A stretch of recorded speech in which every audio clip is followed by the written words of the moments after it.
Executive President, Bangladesh Knitwear Manufacturers and Exporters Association, BKMEA, to take your seat, please.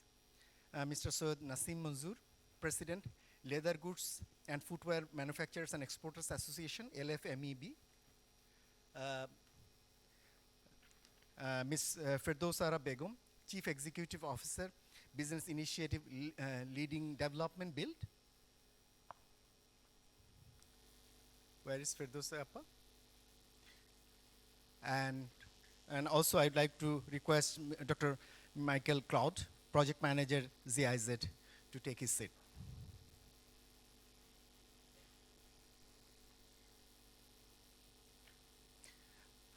We are also expecting Mr. Farooq Hassan, President, Garments Manufacturing and Exporters Association, BGMEA, Mr. Soed Muazzem Hussain, Director, Federation of Bangladesh Chambers of Commerce and Industries, FBCCI, and Mr. Abdullah Al Mamun, Vice President, Bangladesh Textiles Mills Association, BTMA.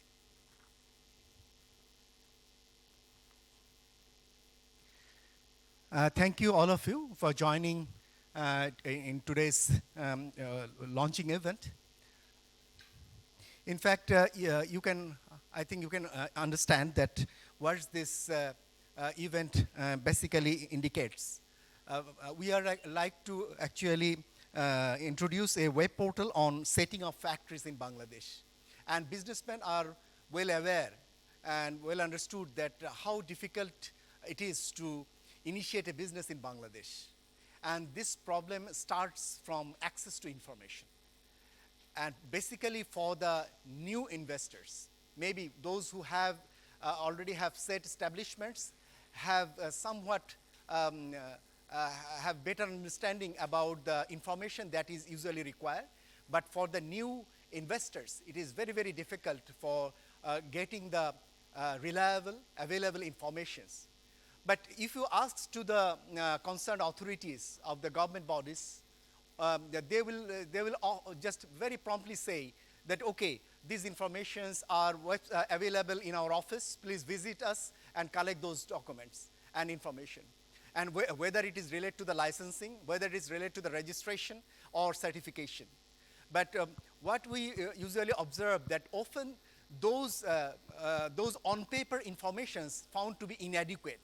While the businessmen go for submission of their business documents, they usually found that there are much more other requirements from the offices to get the license, to get the registration. So it is very, very cumbersome a process and a tedious process for investors. And if it is foreign investors, I understand the problem would be much more higher. So on this note, I think GIZ and CPD has taken this initiative to collect all the necessary information that usually require to initiate a business, particularly in the 4 sectors: ready-made garments, textiles, then it is pharmaceuticals, then agro-processing, and leather goods and leather goods manufacturing. So on these 4 sectors, we have collected and compiled information from various sources, and thereby we have developed a web portal. And today we like to actually present this web portal to you. So I already introduced to you, I think initially an introductory remarks will be given by Dr. Michael Cloud, Project Manager, GIZ. And afterwards, a keynote presentation will be given Ms. Helen Mashiat Priyoti, Research Associate Center for Policy Dialogue. And upon it, Ms. Firdosara Begum, Chief Executive Officer, Bangladesh Business Initiative Leading Development Build, will share her comments and feedback. And afterwards, we will go for panel discussion. A number of distinguished panelists are here, and some will also join here. As I said, Mr. Farooq Hassan, Mr. Mohammad Hatem, Soed Nasim Manzoor, Mr. Abdullah Al Mamun, and Soed Muazzem Hussain will share their comments and feedback. Not only on these web portal issues, but also on the overall business-related issues and challenges, particularly related to the access to information issues. So at this stage, let me invite Dr. Michael Cloud, Project Manager, GIZ, to share his introductory remarks.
Is in no means intended to be neither a competition nor a last resource, but rather the start of a conversation to make things more clear. It started basically from a small conversation that my colleague Kelal Moazem from CPD and I had to find out, like, I was new in the country, how does it really work with all these licenses that we in our project work with? Our special contact and the government is DIFE and DOE. That's the institutions that we most closely work with. And we support them in DIFE, for example, with the Lima online system that ILO had developed, and we're trying to upgrade it to a level that makes it accessible to all factories. Our focus is textile and leather. But this platform we thought might make more sense to extend it a bit to also visualize some differences and the challenges that might lay therein. The GIZ style project's focus is on the social and environmental standards, as I said, specifically in the textile and leather industry. That's why also in this platform you will not find the accuracy of starting a business. This is somehow excluded. The hypothesis is that you already have a registered business in Bangladesh, and then the next steps are being visualized, but you will see that in the presentation later on. Coming from that background, I will start my 3 comments. The first one is, in my understanding, from the business perspective, we need to acknowledge that especially from the textile sector, within Bangladesh, we have a kind of informal social contract. You all know that there is a constitution as the biggest example of a social contract between a government, the executive, legislative, and judicial powers, and the people. Most or some of the constitutions also refer to we, the people, declare. And in that sense, I think the setting up of the RMG sector in Bangladesh is a kind of informal social contract, because the private sector, together with the government, have created a system that tries to make business easy, which includes a high level of cash incentives. Green factories are entitled to a 2% rebate on corporate tax. We have the exclusion of the overtime work that the Ministry of Labor is acknowledging to the apparel sector, import duty and VAT exemptions for export-oriented products. Wastage permissions, for example, in the garment production has been elevated from 16% to 26%, and there is advocacy work being done to increase that even further. So in this sense, the people of Bangladesh are subsidizing and supporting this sector in a very highly way. And that's where we think also lies the foundation of the responsibility that this sector has towards its society. So one of the elements in that sense, and that's my second point, not only is there this informal social contract, but the responsibility lies to make the norms and the regulations and the frameworks as transparent and easy as possible. Because if they are unrealistic, what will that cause? Ways of maneuvering around these regulations, right? I was very happy to learn that BILD, together with the MCCI, has requested the extension of new licenses to 5 years instead of every year. Because, of course, it's a huge burden of administrative processes to renew a license every year when not so much has changed. And the same we observe also with the environmental clearance certificate, for example. When the regulations say you need to present a no objection certificate from the local authority, but that becomes so complicated that there is no NOC, business will find ways to pressure or incentivize the authorities to anyway proceed.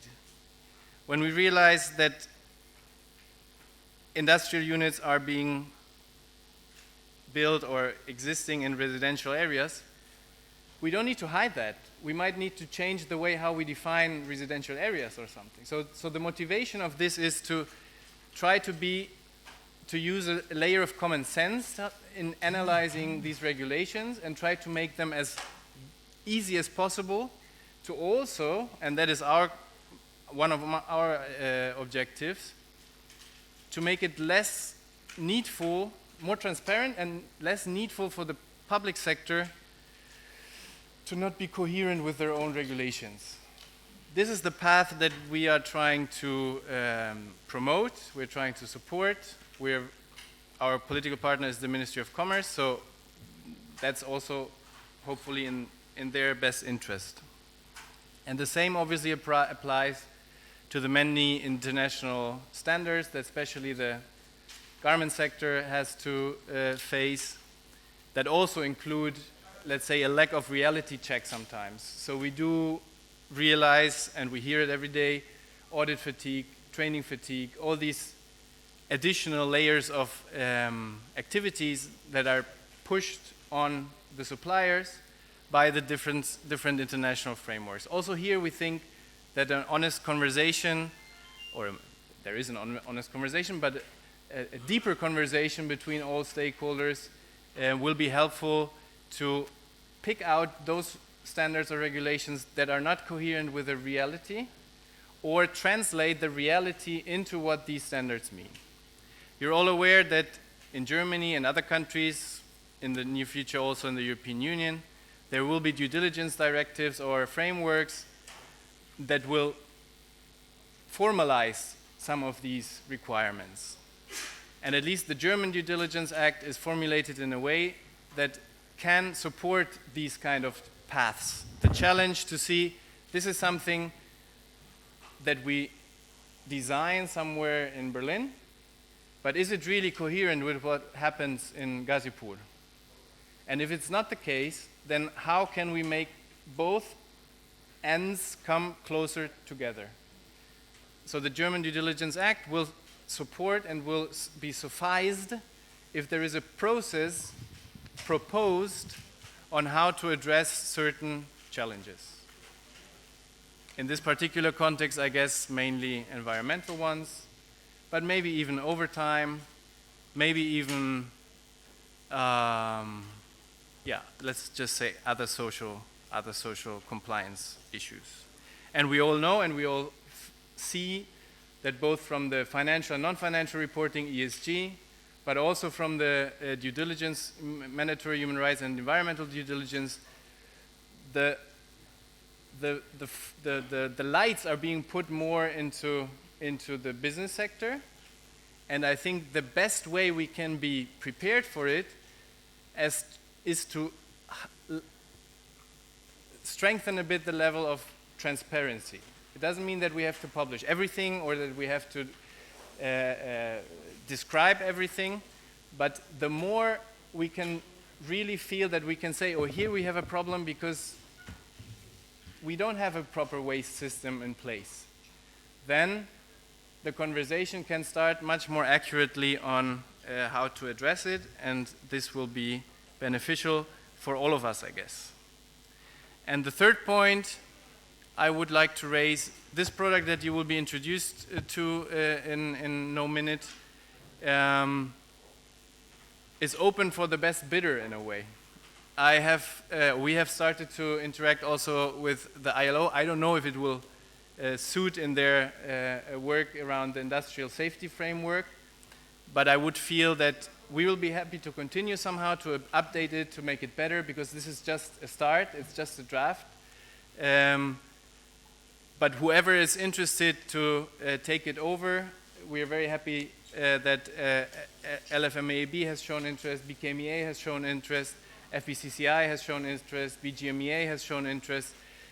So we invite all of you to be part of this, to own it if that is even possible. And we continue to stand ready to support any updates or a continuous process that we can design from there. Thank you very much for your time, and have a great presentation now for the instrument or the tool itself. Thank you so much. Thank you, Michael. আমি যদি একটু বাংলায় বলি, সেটা হলো আমি শুরুতে যে বিষয়গুলো বলেছিলাম যে শুধুমাত্র বিজনেসের অ্যাক্সেস টু ইনফরমেশনের ইস্যুটা হচ্ছে বলতে পারেন হচ্ছে একটা হচ্ছে ডিম্যান্ড সাইড ইস্যুস, যে হ্যাঁ এ ধরনের ইনফরমেশনগুলো তাদের দরকার, কিন্তু দেয়ার আর সাপ্লাই সাইড ইস্যুস, অর্থাৎ কাদের জন্য দরকার, সেটা কেন এটা দরকার। তো আমি শুরুতে বলেছিলাম হলো একটা ন্যাশনাল কনটেক্সটে, কিন্তু যখনই আপনাদের বিজনেসগুলো গ্লোবাল কনটেক্সটে চিন্তা করবেন, তখন গ্লোবাল স্ট্যান্ডার্ডসগুলোর সঙ্গে হারমোনাইজ করবার বিষয়গুলো কিন্তু আগামীতে আরও গুরুত্বপূর্ণ হয়ে দাঁড়াচ্ছে। বিশেষ করে পোস্ট এলডিসি পিরিয়ডে আমাদের স্ট্যান্ডার্ড সার্টিফিকেশন হারমোনাইজেশনগুলো ন্যাশনাল লেভেলেই থাকবে ঠিকই, কিন্তু এগুলোর এক ধরনের অ্যালাইনমেন্ট হতে হবে আন্তর্জাতিক পর্যায়ে যে সমস্ত স্ট্যান্ডার্ডসগুলো রয়েছে তার সঙ্গে মিলে। এবং সেটাই কিছুটা ইঙ্গিত মাইকেল দিয়েছেন তার প্রেজেন্টেশনে, যে জার্মানির যে ডিউ ডিলিজেন্স রুল আসতে যাচ্ছে বা ইউরোপিয়ান ইউনিয়নে যে ডিউ ডিলিজেন্সের নতুন রুলস রেগুলেশনস আসতে যাচ্ছে, সেখানে কিন্তু শুধুমাত্র ঢাকার গাজীপুরের একটা ফ্যাক্টরি তার বাংলাদেশের নিয়ম মেনে স্ট্যাবলিশ করছে তাহলেই হচ্ছে না। এই গাজীপুরের ফ্যাক্টরিটি আন্তর্জাতিক মানদণ্ডে শুধু সেটা যে স্ট্যান্ডার্ডসে এস্টাবলিশ হয়েছে সেটিও পরিপালন করার বিষয়গুলো কিন্তু আগামীতে দেখা হবে। সুতরাং এটাকে শুধুমাত্র তথ্য উপাত্ত সংগ্রহের জায়গা থেকে দেখার সুযোগ নেই, এটাকে হারমোনাইজেশন স্ট্যান্ডার্ডসগুলো সঙ্গে মিলিয়ে দেখার বিষয় রয়েছে। আর একটি বিষয় যেটি বলেছেন মাইকেল, সেটা হচ্ছে স্বচ্ছতা, ট্রান্সপারেন্সি। অর্থাৎ আমরা যে জিনিসগুলো নিয়মিত করছি, আপনারা করছেন বা বিজনেসম্যানরা করছেন, সেগুলো জানাতে সমস্যা কোথায়? সেগুলো তো যে কোনোভাবেই সেই তথ্যগুলো আপনারা রাখছেন বিভিন্নভাবে, তো সেটাকেই আরও কিছুটা স্বচ্ছতার মাধ্যমে নিয়ে আসা, যাতে আপনাদের যে সমস্ত কার্যক্রমগুলো সেটা যাতে আরও উন্মুক্ত হয় এবং যে কেউ যে কোনো পর্যায় থেকে জানতে চাইলে যাতে আপনাদের সম্পর্কে আরও ভালো ধারণা নিতে পারে। ধন্যবাদ মাইকেলকে। Let me now invite miss Helen Masiat Priyoti, research associate, centre for policy dialogue, to make her keynote presentation.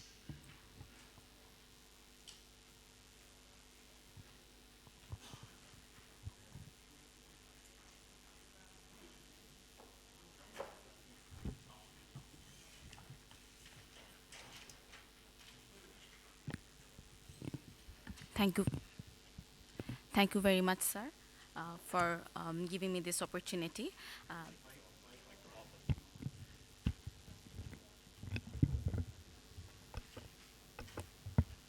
Am I audible now?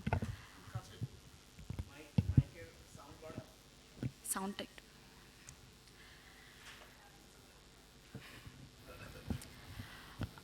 The title of my presentation says, Setting Up a Factory in Bangladesh, Institutional, Operational, and Legal Requirements in 4 Targeted Sectors, RMG, Pharmaceuticals, Leather, and Food Processing.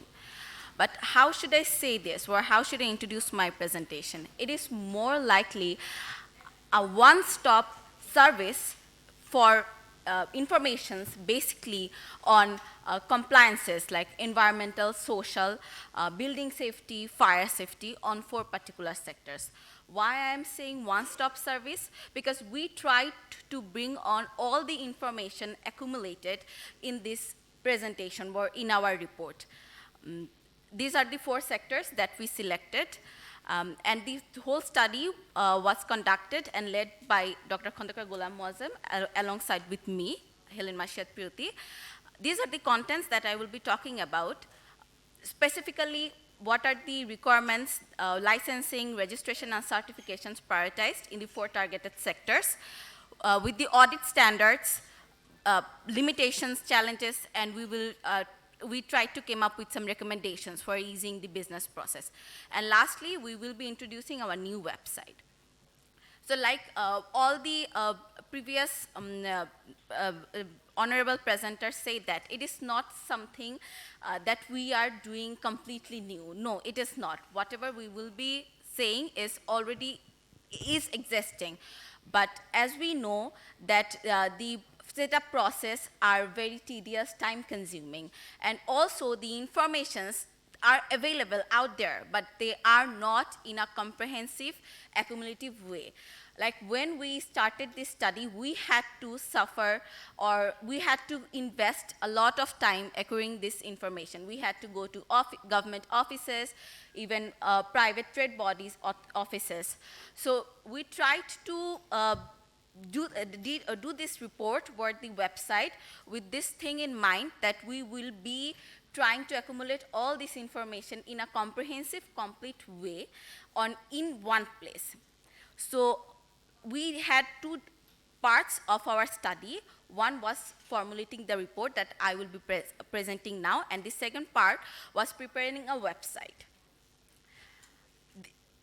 Next on, we have some mandatory licensing, registration, certification requirements for setting up a factory. These are the commercial licensing certificates that we need, or every businessman need when they start a business. This includes some basic documents that I believe all the businessmen and sirs are present here are well aware. If we go to some specific sector, specific licensing, registration, and certificate, and like we have already mentioned, we conducted this study not from a commercial point of view, rather building, fire safety, or labor compliances point of view. So we accumulated what licenses or registrations are required in order to ensure structural or building safety, fire safety, factory licenses, and other special licenses. These are some very basic licenses that I will be talking in detail in my next chapter. Then we will start with the the specific licenses, registration, and certificates that are needed to set up a factory in RMG sector. As we all know that we need to acquire building permit from Rajuk, and as you can see, only to acquire the building permit from Rajuk, a businessman has to collect this long list of licenses, which is very time consuming and cumbersome. We do understand that. But this is not the end, that we need, the businessman need to collect the, need to submit the drawing of the building, or the HEBA deed if the land is, if he or she wants the land, and all the other important things. In addition to that, if someone is going to build a building or a factory in Dhaka City, within the Dhaka City Corporation, he or she needs to get the license from Dhaka City Corporation as well, for which he or she will have to submit this required documents. Same goes for Nayanganj City Corporation. If, like, we have so many knitwear factories in Nayanganj, and for that reason, Nayanganj City Corporation needs to issue the building permits to build a factory there. Apart from Dhaka, there are also many factories outside Dhaka metropolitan city. There are factories in Khulna or Chittagong. For those, in order to build factories in those locations, the businessmen need to collect licenses from Khulna Development Authority and Chittagong Development Authority. By submitting the by submitting the fulfilled record form, copy of challan, copy of receipt, TIN certificate, NID, and many other documents. I am not going to that details. Later on, we have noticed that in last 1 year, from June 2021 to March 2022, 157 industrial accidents happened only involving fire. So fire safety is a very important thing whenever we are talking about maintaining compliances in factories. So in order to ensure fire safety, a businessman has to take 2 licenses from FECT, fire license and fire safety plan. Fire safety plan are for those buildings that are above 6 stories. In order, everyone has to take a fire license, but only the factories that are above 6 stories are known as multi-storied building will be collecting the fire safety plan from FSCD. And this also includes a long list of documents that needs to be submitted in order to get that. Now, if we talk about environmental clearance certificate, not all the RMG factories need to acquire environmental clearance certificates. Only factories that will be dying, that are dying factories required to take environmental clearance certificate, which needs to be taken from Department of Environment by submitting the NOC from local authority, project profile containing project details, layout plan, BOI registration, and the list goes so on. Lastly, any factory or establishment, in order to start operation, the businessman need to take the factory license from DIFE, and in case of establishments, they need to take establishment license from DIFE. DIFE is the last authority that will be giving this permission just before going to operation of that factory. In order to acquire licenses from DIFE, usually businessmen need to submit 2 particular forms with different sets of license requirements. With Form 76, which is also legally binded by Bangladesh Labour Acts 2006. The businessman needs to submit trade license copy, rent agreements, land agreement, NID, tax, and many other lists. Same goes with the establishment license. But if the same businessman wants to start the business in export processing zones, he or she will have to collect the factory license or EPZ license from BEBJA. And as we know that BEBJA has 3 different criteria or types of factories that they give permissions to. Type A is 100% foreign investment factory. Type B is joint ventures between foreign and Bangladeshi entrepreneurs, and type C is 100% Bangladeshi entrepreneurs resident in Bangladesh. So in order to get EPZ license, the businessman, whether he is Bangladeshi or a foreigner, has to submit TIN certificate, VAT certificate, trade license, BTMA certificate, a permit from EPB, fire license, and so on. All the documents are enlisted here. Now, if we move forward to the second sector, pharmaceutical sector, more or less the building safety, building permits from DIFE, fire safety license, and the environmental safety license, all of them are same, like we have discussed previously. The only thing that is required in order to start a factory in pharmaceutical sector is the drug license from DGDA, that is Drug Administration's General Directors. In order to acquire that license, the businessman need to collect the separated form that is required with bank statement, treasury challan, store deposit, and the ownership date. Moving on to the next sector, food processing sector. Similarly to the previous two sectors, fire safety license, license from DIFE and environmental license, building permits are the same. In this case also, a special type of license is required only for the product or the food products that are enlisted under the BSTI certification list. In order to take the BSTI certificate, then several, in fact four documents are need to be submitted with the BSTI form. Trade license, permit from BOE, label, marketing, logo, and etc. Now if we are talking about leather sector requires the same sort of documents that were previously talked about, and no special document is needed in this sector. Like Michael and Sir mentioned already, that it is very important that our legal procedure also align with global standards. And audits and standards followed in particularly in RMG sectors, and all the factories are a good example of that. We chose a case, RMG sector case here, just for simplifying, because we know that audit standards are much more strong and effective right now in Bangladesh in RMG sector.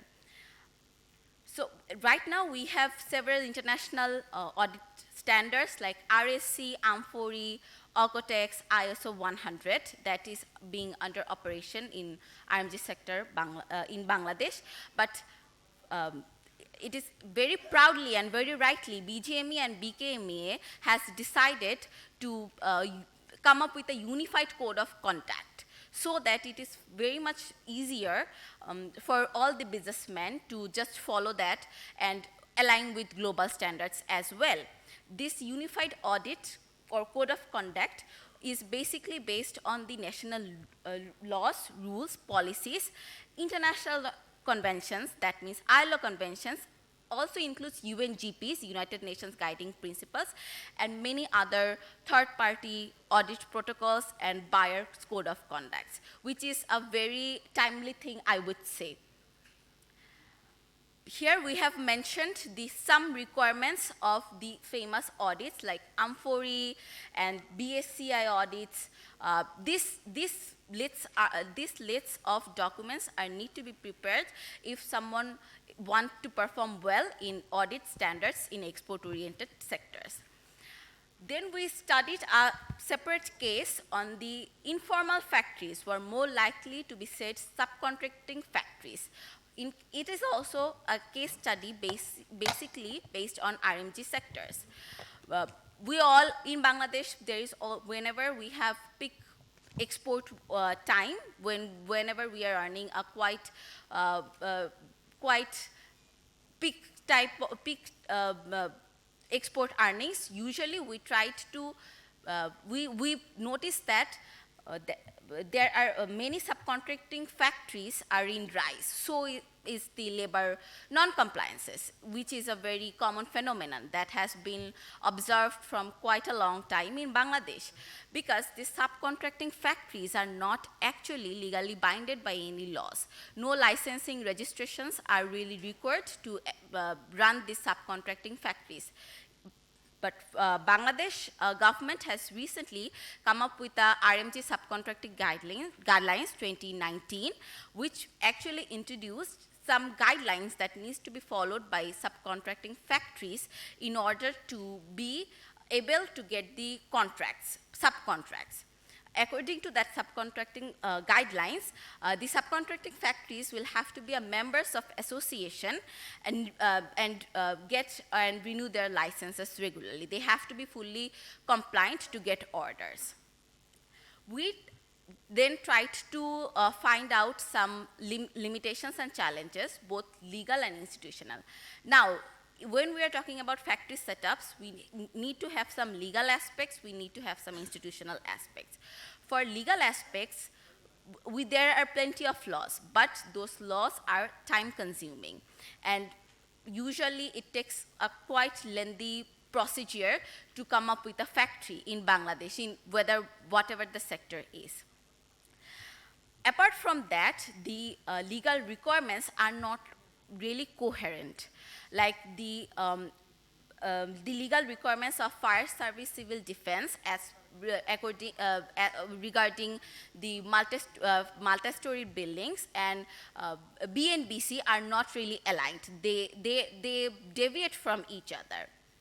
Actually, the amended BNBC, which was very recently amended in 2022, lowers the building safety standards. We found out that because as per fire law, the buildings above 6 stories were classified as high-rise buildings and needed to have a fire safety plan. But according to BNBC, it was further amended, and the standard was even lower. One pretty much important limitation of our law is that the punitive measures, according to law, are not that much high, so that whenever an non-compliance is happening, not that much actions are being taken. And with regard to that, the national and international standards of compliances also deviate from each other. The laws that we have are the main source of the institutional requirements, but the institutional requirements sometimes fall short in front of the international laws or ILO conventions, if we say. Now that we have covered the legal aspects, there are also some institutional limitations that were found in our study time. That is, if, we know that, like it was mentioned before, that DIFE has Lima, the online registration platform. Same with FECD and Rajuk. There are online application or online platforms, but that are not being preferred by our businessmen or entrepreneurs. So public authorities did have introduced the online platforms, but we are more comfortable, or businessmen are more comfortable using offline methods. So this is big limitations, that the public authorities are not being able to motivate the businessmen to use online platform. Other than that, not all the public authorities have the proper magistracy power. Some public authorities, they can find non-compliances in factories, but they are not, they don't have the right to take proper actions as per law. It is major limitations that the public authorities are suffering right now. Let it be Rajuk, FECD, DIFE, each and every public authority has a different set of rules, responsibilities that they need to maintain. But sometimes we find that the roles are not clear. The roles are not clear, that who will look into fire safety, who will look into building safety, and what's DIFE's role will be. Pretty much said, whenever a factory is going through a non-compliance or an accident happens, we normally tend to think that DIFE is responsible for that. But no, actually not. DIFE is not responsible for fire safety. FECD is responsible for fire safety. So lack of clearance between the roles of different public authorities is also another limitation, which actually leads to another limitation, that is the conflicts between their rules. Conflict between what should be done by whom. It is also an important thing. We have one-stop service, but the one-stop service is not functional properly, which is also another reason why the whole setup process is being tedious. Priyuti, can you just round up this part quickly? Yes. Okay, then I will just jump into directly to some recommendations. We tried to come up with some recommendations. The very first will be we have one-stop service, but one-stop service should be functional. Government agencies should have the capacity to understand and implement their responsibilities. So capacity development of government agencies should be developed. They should have separate SOPs where where their roles and how they will conduct the roles will be mentioned. And sometimes it was in my limitations also. Sometimes it is said that businessmen or entrepreneurs are not much willing to cooperate. So entrepreneurs should also be aware of their role, because they will run the factory, because it's their duty to run the factories with full compliances. And also, we often find that public authorities lack in inspections. So proper inspection should be ensured. Now I would move into the second part of our study, that is introducing a new website on setting up a factory. CPD, in collaboration with GIZ, we came up with this factory, and I will now like to show you the factory, the website. So setting up a factory, this is the website that we built. What is the title? Yes, sir. Setting up a new factory. Setting up a new factory, this is the title of our website.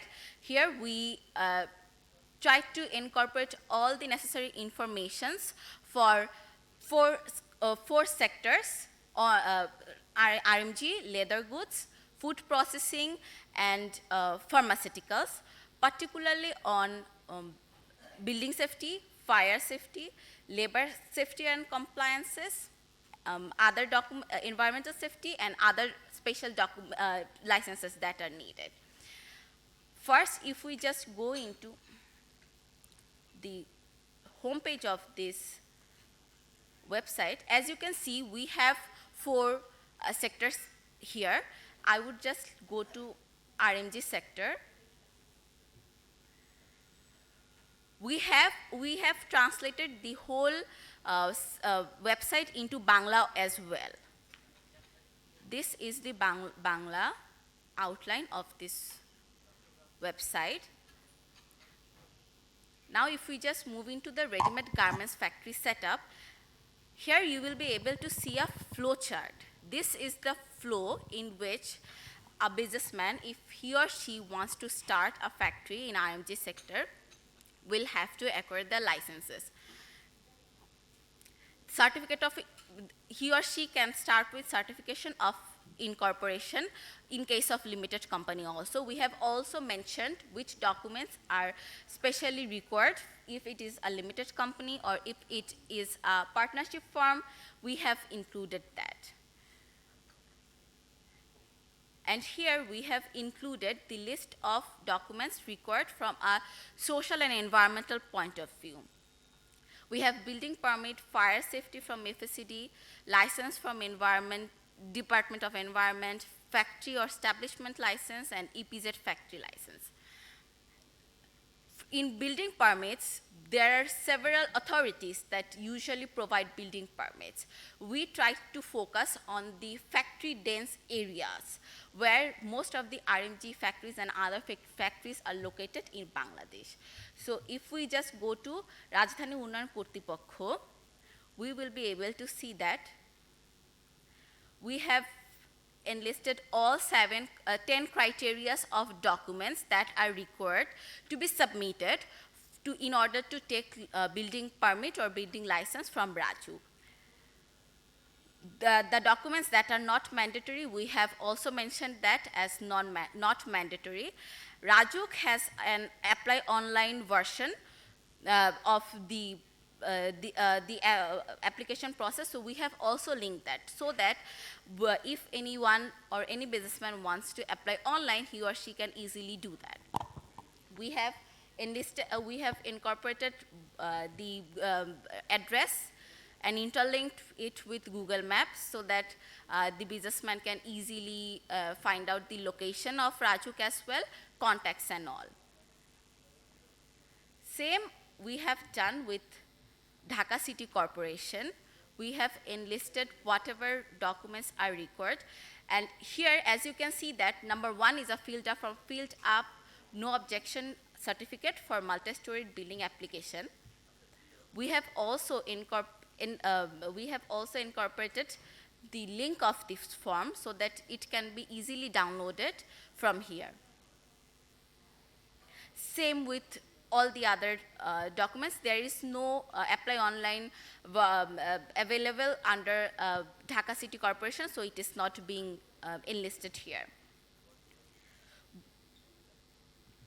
We have also included Narayanganj City Corporation here as building permit, pretty much same, and also with Khulna CDA and KDA. Similar to that, we have also incorporated fire safety from FACD. We have incorporated fire license, what documents needs to be submitted. We have here assessment form is also given and also filled in prescribed form. We tried to make it as comprehensive as possible so that if a businessman come to this website, he or she doesn't have to go anywhere else.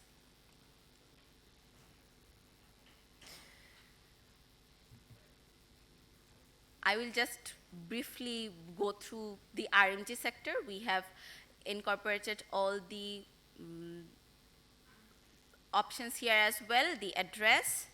And by the way, all of them are okay, all of them can be easily translated to Bangla. All of Bangla is available from all of these. For pharmaceutical sector, one particular special document is needed. The flow is different here for pharmaceutical sector. All of these are similar, but drug license from Drug Administration General Directorate is also needed for pharmaceutical, so we have enlisted that. So we tried to customize each and every sector as per their need.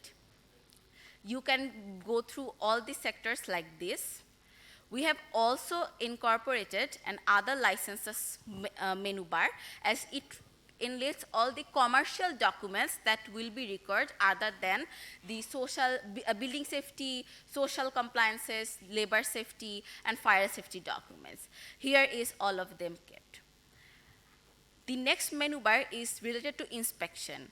As we know that not almost, all the public authorities usually inspect the factory after 1 year. The factories are being inspected yearly. So we have also enlisted the inspection procedure. If we go to the RMG factory, then these are the documents that are needed for the renewal of buildings license from Rajuk, fire safety license, environmental license, and license from DIFE. As we know that DIFE usually maintains different checklists for each type of factories, we have also incorporated that checklist in our website. Similarly, all other sectors are also being covered. Separate checklist from DIFE as well.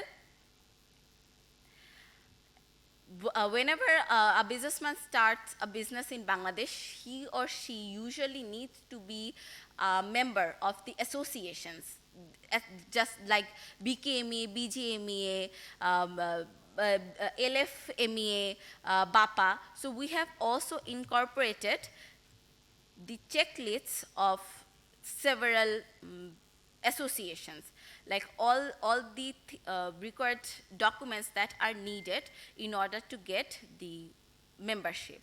We have BGMA membership checklist, BKMA membership checklist.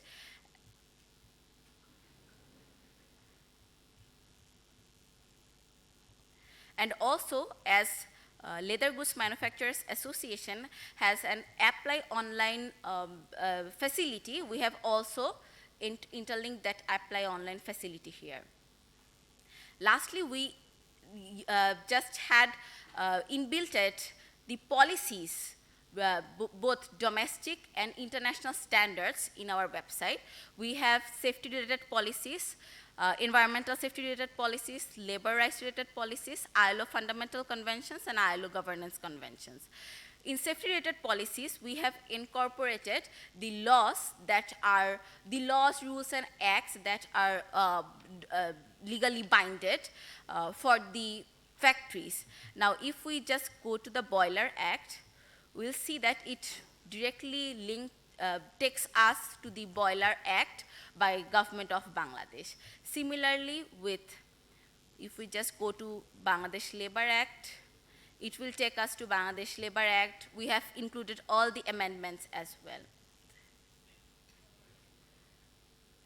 So this is how we tried to make this website a one-stop service if the businessman or entrepreneur is trying to or looking for these answers that what I should be submitted, to whom I should be submitted, and where I should go to submit these documents in order to collect registration, license, certification related to labor safety, labor compliances, building safety, fire safety, and other special licenses. So, sir, I think I'm done. Thank you very much.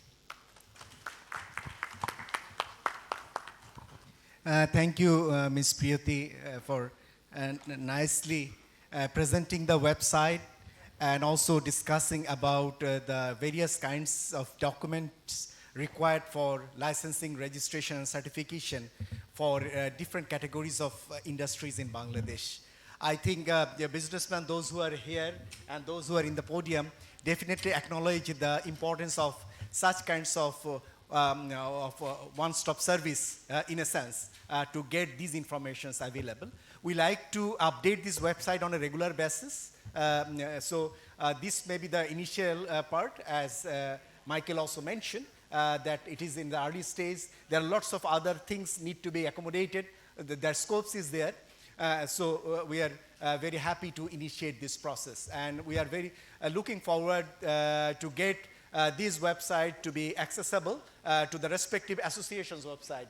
For example, from the BGMEA, from the BKMEA, and also from the FBCCI. We are happy to mention that the President LFMEB, Mr. Nasim Mozur, has already gave the permission, and it is already in their website. So we could give a rounds of applause to the LFMB for this, give us this opportunity. So at this stage, let me request to Ms. Ferdowsara, CEO Build, to share the Build's experience, because Build is long been involved in simplification of the business processes in Bangladesh and has made a tremendous contribution in this process. So we like to hear Build's experience, as well as we like to hear that what sorts of, in what way this website could be facilitated the business simplification process as Build is currently doing. Thank you, Dr. Ghulam Muazzem, and the audience and the panel member present here. And I would like to acknowledge the presentation by Dr. Michel Claude, and the presentation that we have just heard by Helen Maishat Priyati. Excellent presentation and very comprehensive and very informative. And what I have seen is that there is, here we have Mr. Farooq Hassan, President BGMEA, and Mr. Mohammad Hatem, Executive President Bangladesh Knitwear Association, Syed Nasim Munjur, President LFMABA. I think the very comprehensive presentation and the website, that is the excellent work, and this is really a sort of one-stop support service for the business entrepreneur. I believe that business entrepreneur, those who are present here, will be immensely benefited from this launching of the website. And what I would like to add here is that as Dr. Muazzem has already mentioned, that they would like to upgrade the website, the factory setting, the setting up of factories website. So I would be trying to add some points so that it can be enriched further. And from the experiences of working on these issues, because Build has been preparing the business startup licensing guidebook since 2012. So with these, let me just add some specific points which may be helpful for CPD's work in future. The specific, 4 specific areas has been identified for factory licensing registration certification in the website. These are definitely very helpful. The sectors that has been identified very carefully, that is the RMG, leather sector, food processing and pharmaceutical. These sectors are doing excellent, contributing excellent way in our economy. And initially, the fields that has been included in the website are mandatory license, then other license, inspection, policies, and membership. What I would like to add here is that before establishing a factory, I believe people want to start the business. So in that respect, say, they would require the trade license, tax identification number, value-added tax registration, IRC, ERC, trademark, RGST registration, etc. So in that respect, I think the mandatory licenses, what has been given in the website, if can be the other licenses included first, I think could be helpful, much better way for the business entrepreneur. This is my number one, just an observation. And what we have seen from different work done by different agencies, because this is the issue for which a number of organizations and agencies are, have been working. Let me just allow to inform it to you that the core committee on LDC graduation who are working, they have identified 32 specific licenses for starting business. BUILD also identified 15 specific licenses, those who are very much necessary, compulsory, and mandatory for starting this business. So this could be, I think, followed so that a national integration and coordination of work can be developed in future.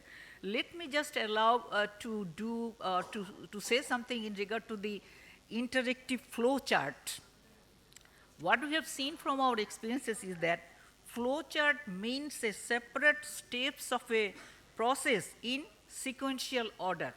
So what we have found from the website is that they have given the flow chart mentioning the names of the licenses. In addition to that, if there could be some step-by-step process, time frame, desk-to-desk journey, if could have been given, would be much more helpful, because the time-related issues and the cost and the process for getting a license is very, very difficult and stringent and non-transparent, as Mr. Michael has already mentioned already here. And the responsible authorities who are providing the licenses, if can be integrated with this flow chart, could have been much more, much better and much be helpful. And in addition to that, I would like to add another point, is that business process re-engineering is the #1 requirement at the moment, because what we do in our case is that we analyze the as-is process, and then we would like to add the to-be process. Say, let me just give you one example. We have done one very specific work in regard to the certification mark licenses required, acquired from the BSTI. So in the past, it would require 78 days for getting a certification mark license, but this has been reduced further. I think now it requires 22 days or something like that. The reason behind is that we have tried to reduce the number of processes. This could be one of the, I think, good example or addition if it can be further, I think, improved in future. So, and the renewal frequency, this is one of the very, I think, one of the very discussed issues here.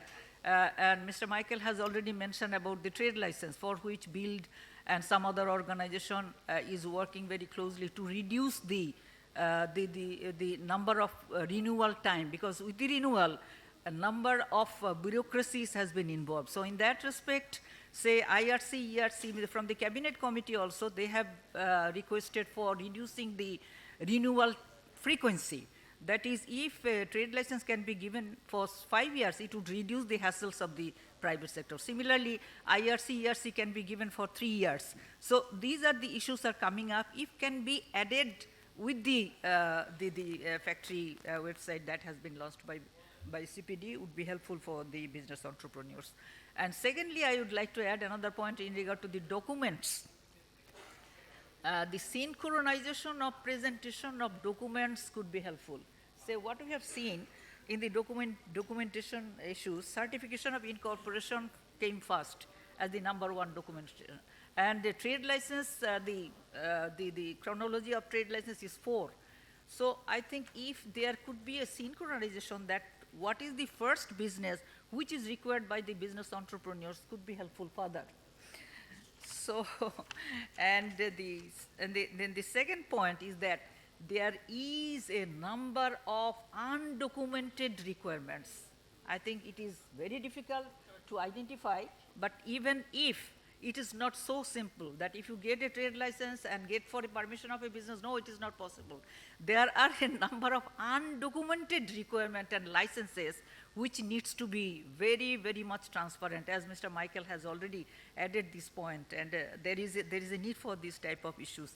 And in the website, it is also mentioned that this will be translated into Bangla. Definitely, this will help. This will be helpful for the number of small business entrepreneurs who are sufferer for these issues. But in that respect, as they have identified only 4 sectors, 4 types of factories, I believe this could be definitely, they have a plan to increase it further in future. And secondly, I would appreciate Bill's, CPD's contribution, because they have included the institutional and operational issues such as building permits, fire licenses, safety licenses, and the presenter has very nicely presented it and elaborated these issues. But what we have found is that for all these sectors, almost all licenses are same, except few. Say in case of ready-made garments, EPZ factory, they need a separate license. In case of pharmaceutical, as the presenter has also mentioned, they need a specific permission from DGDA. And in case of food, they need certification from BSTI. In case of leather processing factory, they need fire safety plan. In that respect, I think the presentation can be a bit different, say, as all these licenses are common for all the sector or the factories, so this could be presented in a bit different way to make it much more simpler.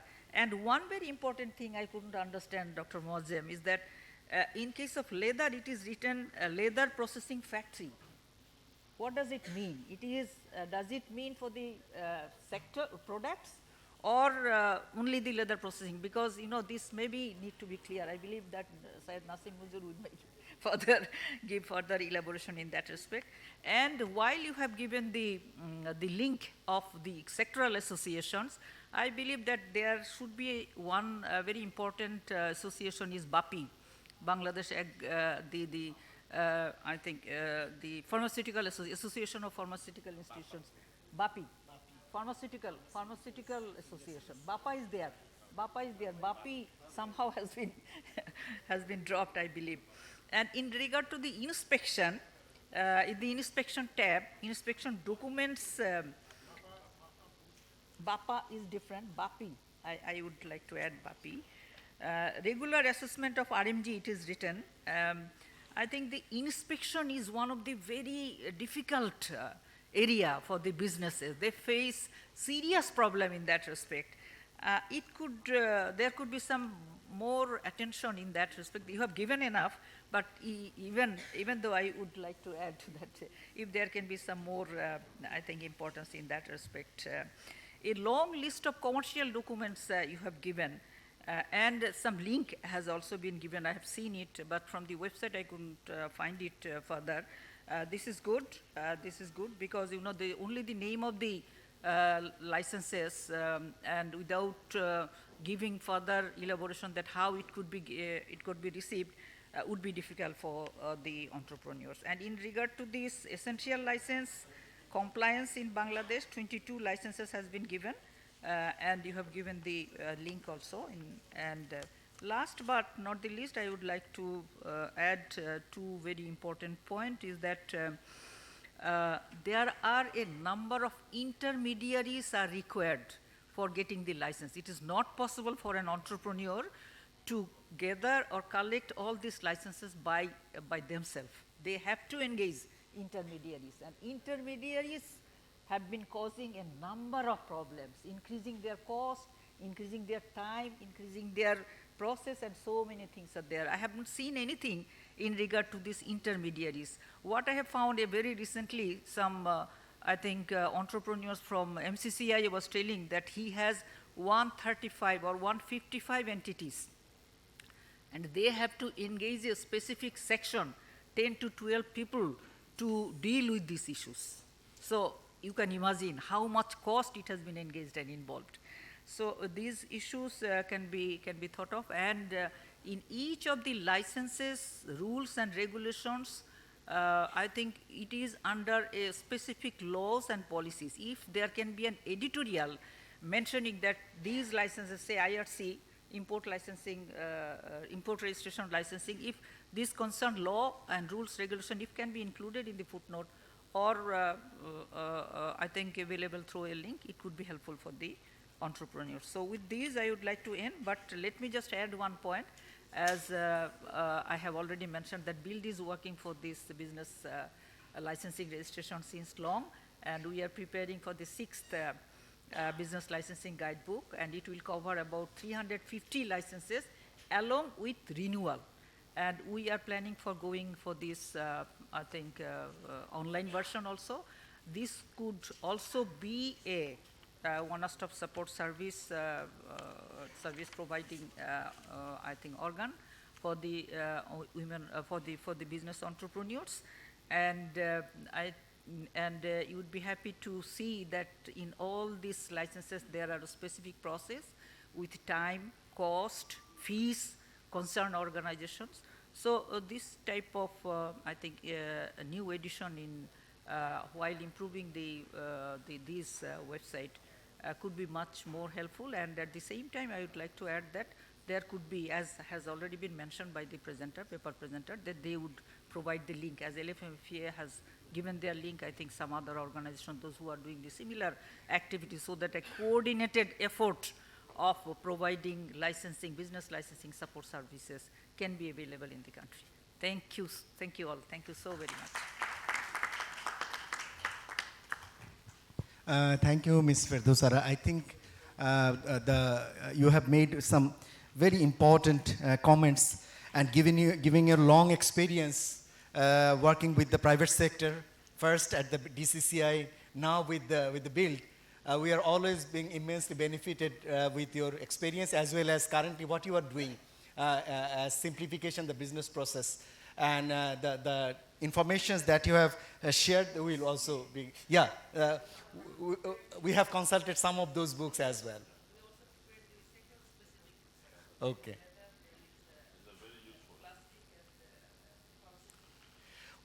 Thank you to you. I think what I'd like to request to BUILD is that to add this link at your respective website, so that those who are interested could get access not only from this website but also at your website as well. So at this stage, I would like to request Mr. Naseem Manzoor, President, Bangladesh Leather Goods and Footwear Manufacturers and Exporters Association of Bangladesh, LFMEB. As I mentioned that while I talked to this issue with Mr. Naseem, he just instantly responded, why not? I'm just requesting my office to link this in our website. And within 2 days, it all happened. So I'd like to thank Mr. Naseem for his spontaneous and very quick action. And now I'd like to request Mr. Naseem Manzoor to say something about what kinds of challenges the manufacturers in the leather goods sector are facing, particularly related to the informations and others, and in which areas the process could be much more simplified, and what is his suggestions for much more simplification of the business process in the context of new entrepreneurs in the leather goods manufacturer sector. So before that, I'd like to request you to show us in your website where it is and show us the link as well.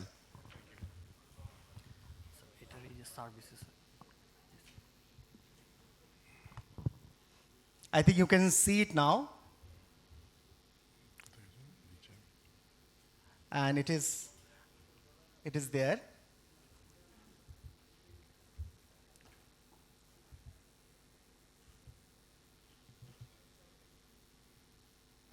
Not sure if your internet is fast enough, but No, you just, yeah, you can. there you go. Here it is. Yeah, so the link is live. Thank you. So thank you for that. Thank you. I think, please go ahead. Thank you very much.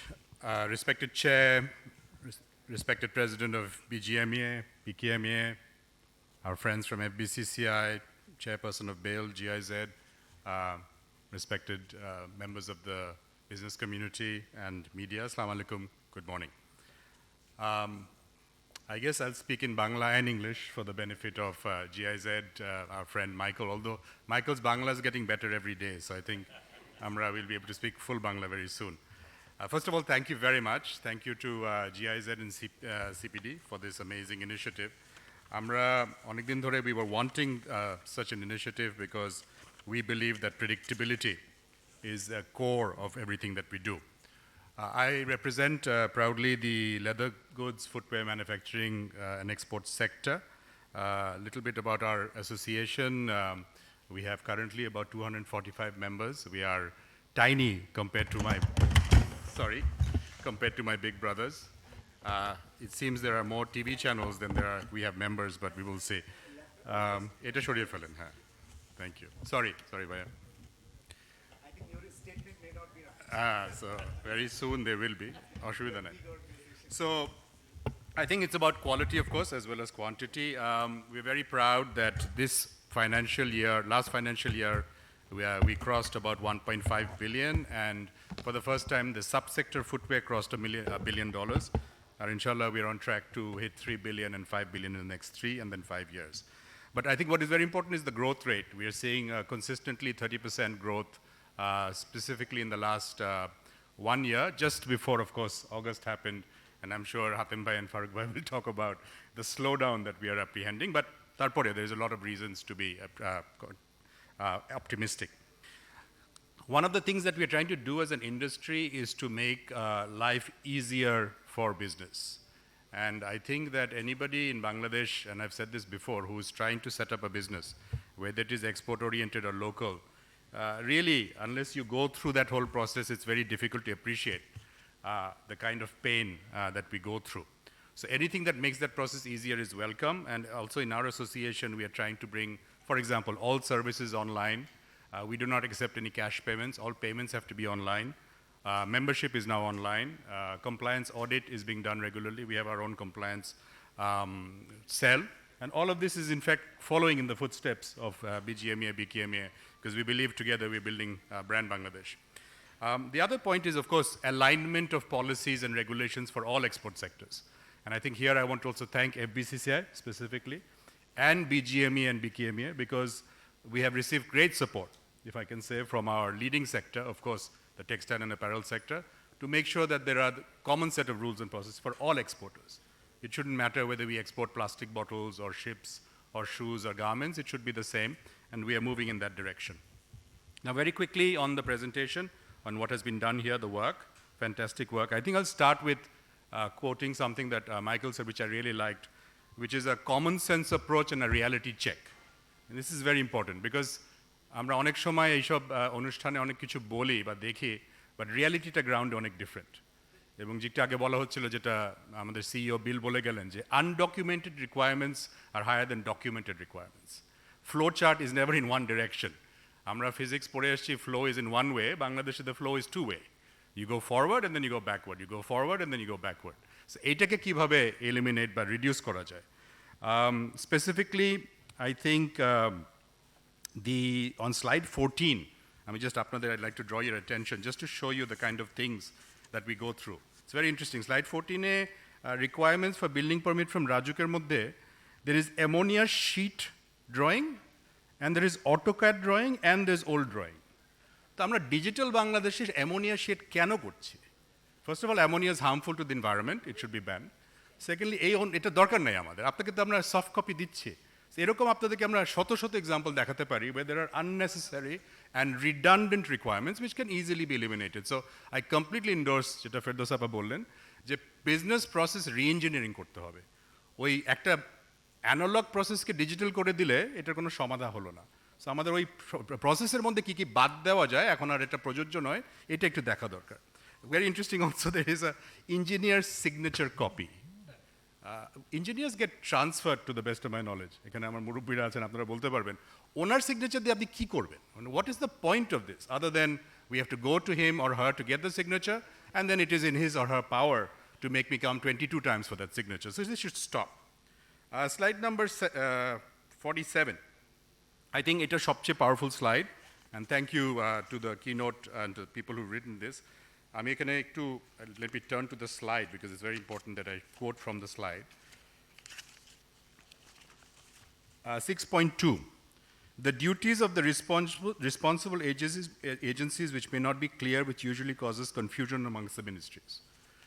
আমরা একজনের আরেকজনের কাজ করতে যাই, অনবরত এটা আমরা দেখি। যেখানে কোনো এখতিয়ার নাই সেখানে চাওয়া হয় ডকুমেন্ট ক্লিয়ারেন্স, দরকার নেই। সো এই ফ্লো চার্টটা যেটা মিসেস ফেরদৌস বলে গেলেন, it needs to be in one direction and we need to be very clear যে কার জিউরিসডিকশন কোথায়।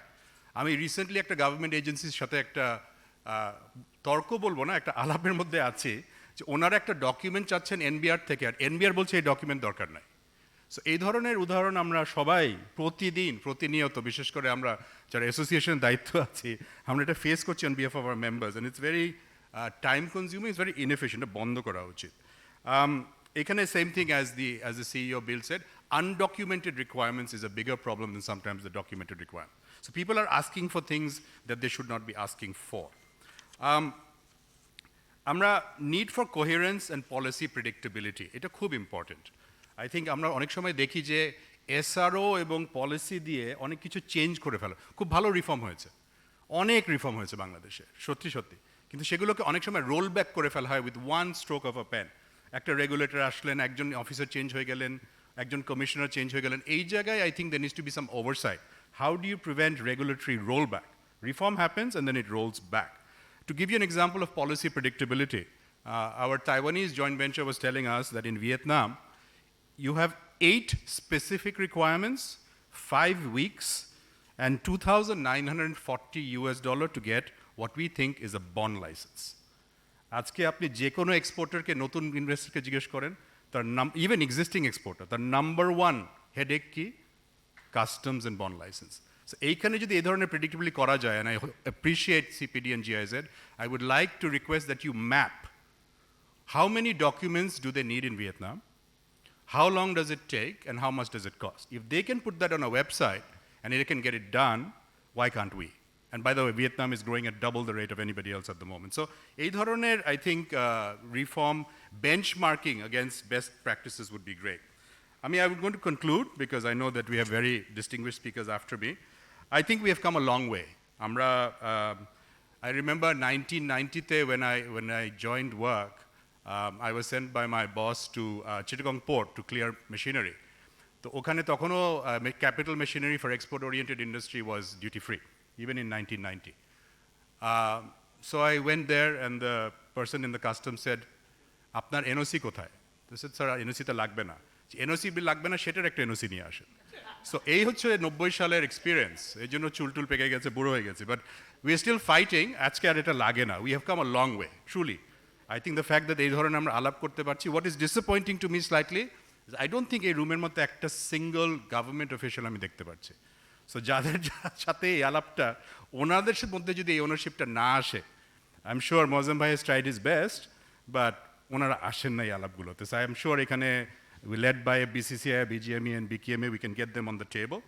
Second is, of course, I think the use of technology.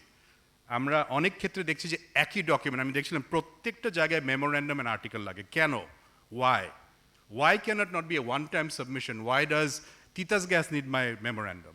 Why does Rajuk need my memorandum and REB need my memorandum and Department of Environment? কি করছে এই মেমোরেন্ডামটা দিয়ে তারা? এতগুলো document. একটা জায়গায় করেন, you can use blockchain, you can use many. There is a very good agency in Bangladesh called A2I. You can call them and say, এটাকে আপনারা automate করে দেন. You don't need to have the same thing submitted again and again and again. And The renewal frequency, very important. Why are we renewing everything every year? It is nothing but rent-seeking opportunity. There is no need. পৃথিবীর কোথাও এটা নাই. Certain licenses can be 3-year, 5-year, and I recognize and appreciate MCCI to try and work on this, and I believe we have very good support from both the mayors এখানে এটা করার জন্য. ওনাদের revenue আমরা পুষিয়ে দেবো, দরকার হলে 3 বছরেরই আমরা ফি দিয়ে দেবো একসাথে, কিন্তু আপনারা মেয়াদটা 3 বছরের জন্য বা 5 বছরের জন্য করে ফেলেন. আরেকটা রেকমেন্ডেশন বা suggestion, we need champions of change in each of these agencies. আমরা নিজেদের মধ্যে কথা বলবো, বাট ফর এক্সাম্পল RGSC হোক, DOE হোক, এখানে সরকারের সাথে ঠিক করে একজনকে একটু হায়ার লেভেলে ঠিক করতে হবে, who will drive the change, who will do the business process engineering that Mrs. Firdausa talked about. And last but not least, please trust the business community. আমরাও বাংলাদেশে জন্মিয়েছি, আমরা বাংলাদেশে বিশ্বাস করি, আমরা বাংলাদেশকে এগিয়ে নিতে চাই. We think there is a fantastic future ahead for Bangladesh, but একটা ট্রাস্টেড জায়গায় যদি না হয়, আপনাদের সবসময় যদি রেগুলেটরদের অ্যাপ্রোচ হয় how to control rather than facilitate, these kind of initiatives will not be successful. Once again, thank you to CPD and for GIZ for inviting me. Thank you. অসংখ্য ধন্যবাদ জনাব নাসিম মঞ্জুর। সবসময়ই আসলে illuminating to hear Mr. Manzoor. He has rightly pointed out a number of important challenges that businesses are often confronted, and there are scopes and opportunities where further simplification and further ease could be done from the government authorities. And he also made some suggestions for CPD and GIZ. We will take those into account. So at this stage, let me invite the Vice President BTMA, Mr. Abdullah Al Mamun. Though he was stuck in the traffic jam for some time, I'm not sure whether he could follow some of the discussion and the presentation that we made. But anyway, we hope he could also contribute. And what sorts of challenges that BTMA confronted in terms of doing business. And another request is that how this website, this setup factory could be integrated in your BTMA website, if you could actually indicate that as well. Thank you. Thank you, Dr. Muslim. A very good evening, good morning to everybody and honorable panelists. I'm really apologize for my late. Actually, I was trying to breathe in because I was stuck for 3.5 hours from Uttara to here.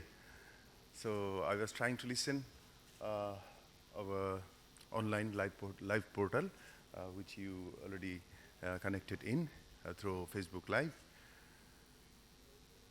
Thank you, GIZ and CPD, for organizing such a beautiful event. Actually, I should say that it is very timely and proactive approach from these organizations. So I would like to add upon some points from BTMA, which may help to and accelerate this initiative. If you allow me, I'd like to deliver my speech in Bengali. Thank you. So এটা আসলে অনেক গুরুত্বপূর্ণ একটা বিষয়, সেজন্য আমি বাংলায় প্রকাশ করতে চাচ্ছি। এই বিষয়টা নিয়ে আসলে বাংলাদেশের গভর্নমেন্ট, আমাদের যত অ্যাসোসিয়েশন এবং স্বায়ত্তশাসিত অনেক সংস্থা কিন্তু কাজ করছে, কিন্তু প্রবলেমটা হচ্ছে যে এই যে ইজ অফ ডুইং বিজনেসের ডেভেলপমেন্ট আমরা করছি, প্রতিনিয়তই আমরা শুনতে পাচ্ছি যে আমাদের ইমপ্রুভ হচ্ছে, এত নাম্বার থেকে আমরা একটু একটু করে উপরে উঠছি, কিন্তু মানে the hard reality is that we are not feeling that vibe. আমরা কিন্তু সেই ভাইবটা পাচ্ছি না যে ease of doing business improve হচ্ছে, সেই ফিলিংটা আমাদের হচ্ছে না। এটা হচ্ছে সবচেয়ে আশ্চর্যজনক এবং দুঃখজনক একটা ব্যাপার। তো আমার মনে হয় এখানে অনারেবল প্যানেলিস্টরা রয়েছেন, আমি আশা করি যে ওনারা অনেক তাত্ত্বিক বর্ণনা দিবেন, কিন্তু আমি অন্য একটি অ্যাসপেক্ট থেকে এই বিষয়টা দেখতে চাই। সেটি হচ্ছে যে কেন হচ্ছে না আসলে। আমরা সবাই মিলে তো কাজ করছি, তাহলে হচ্ছে না কেন?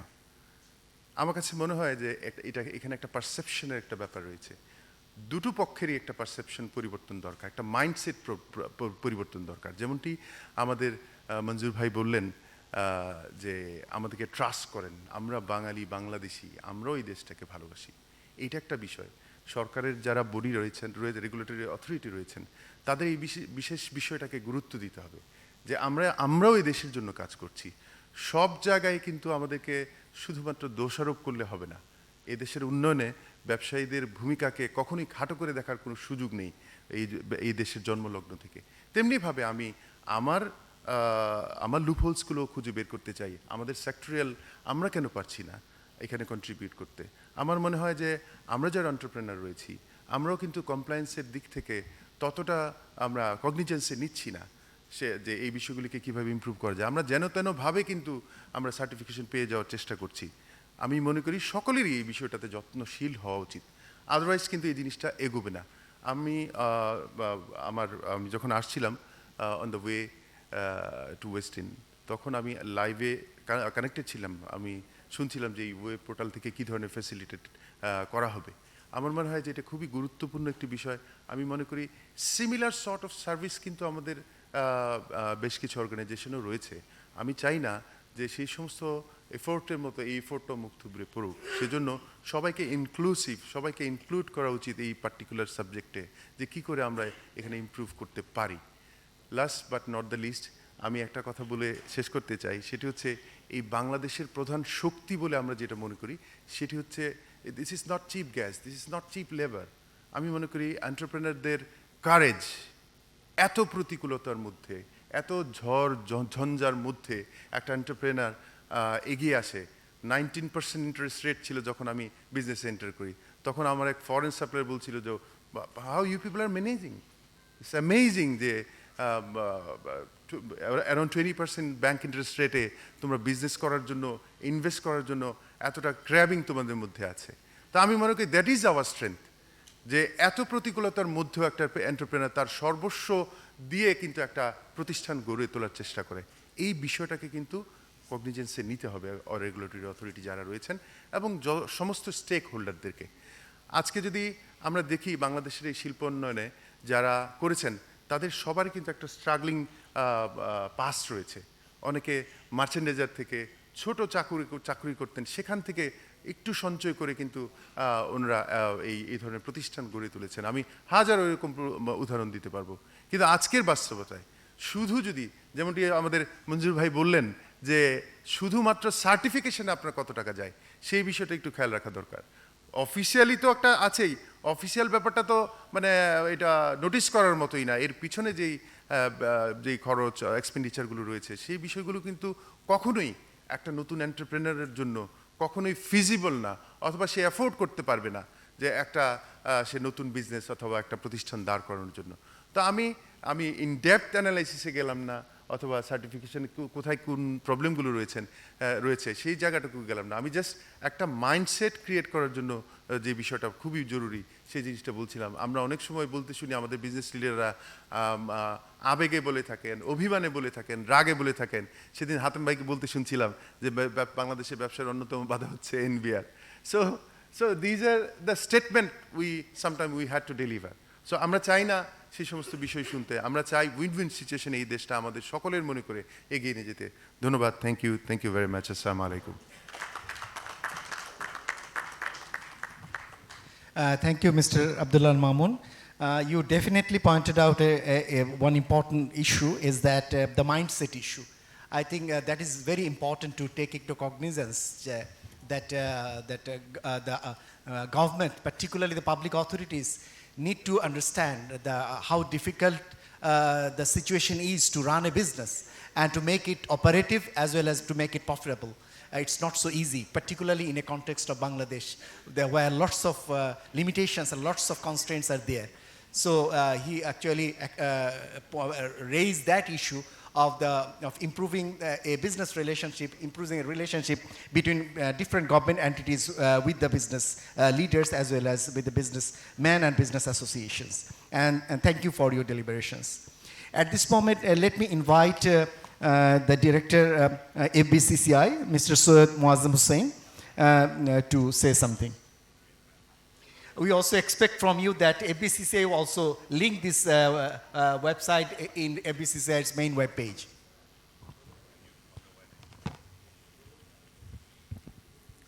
বিসমিল্লাহির রহমানির রহিম।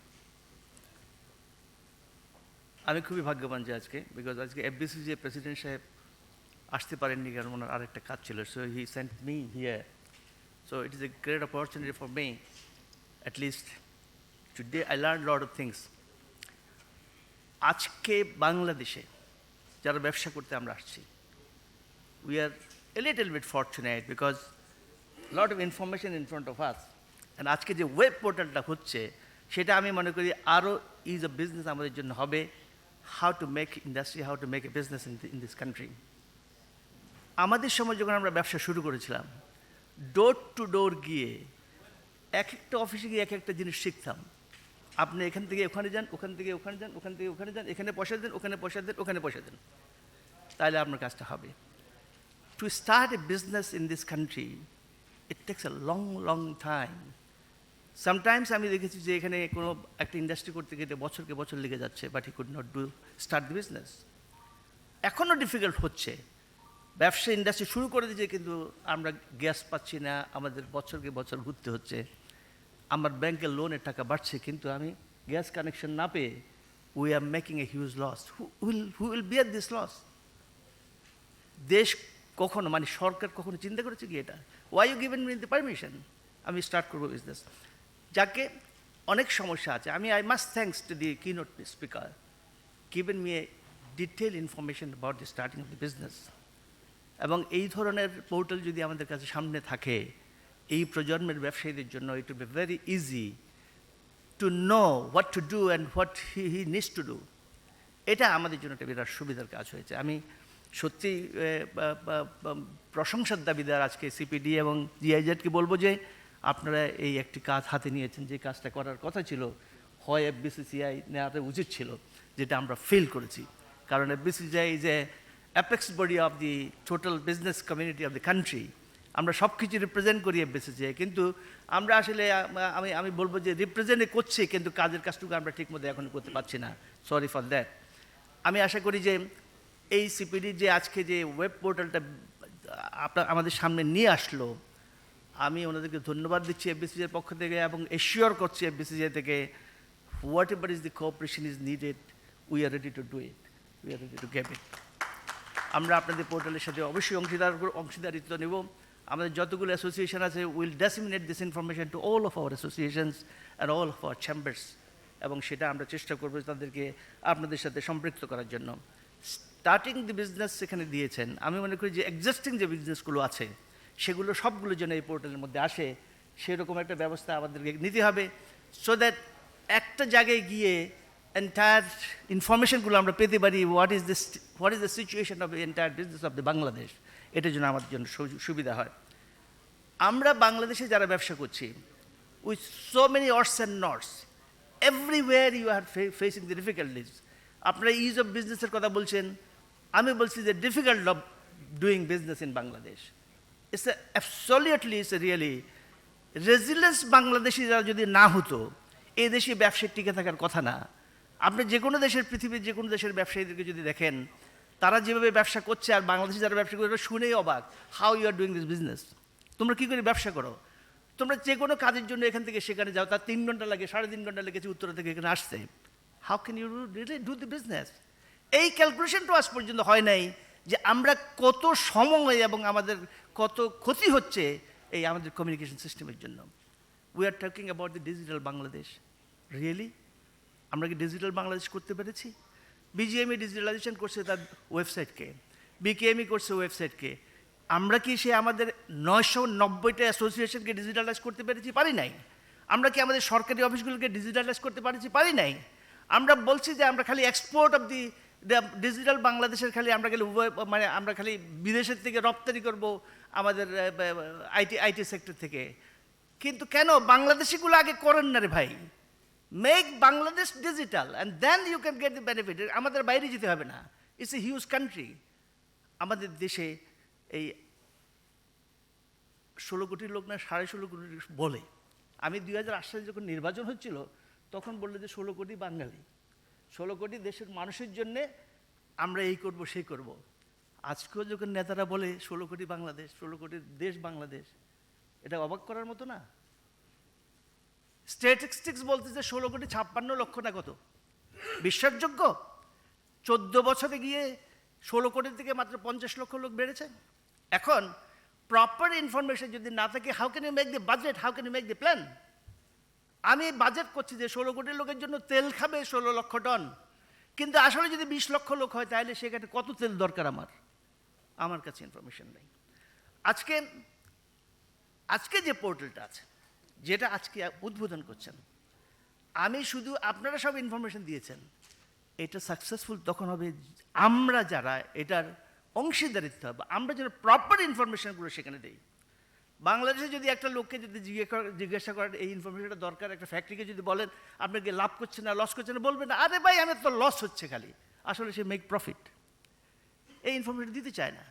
এই লাইসেন্স সেই লাইসেন্স সেগুলো আপনার আছে কিনা, প্রপারলি আছে কিনা, সেটা ইনফরমেশন দিতে চায় না। তো ইনফরমেশন যদি আপনি না প্রোভাইড করেন তাহলে তো টোটাল প্যাকেজটা নষ্ট হয়ে যাবে গিয়ে। আমি সেই জন্য বলবো যে everybody of us honestly sincerely ইনফরমেশনগুলো ডিসেমিনেট করতে হবে এবং সেই পোর্টালের মধ্যে দিতে হবে প্রপার ইনফরমেশন।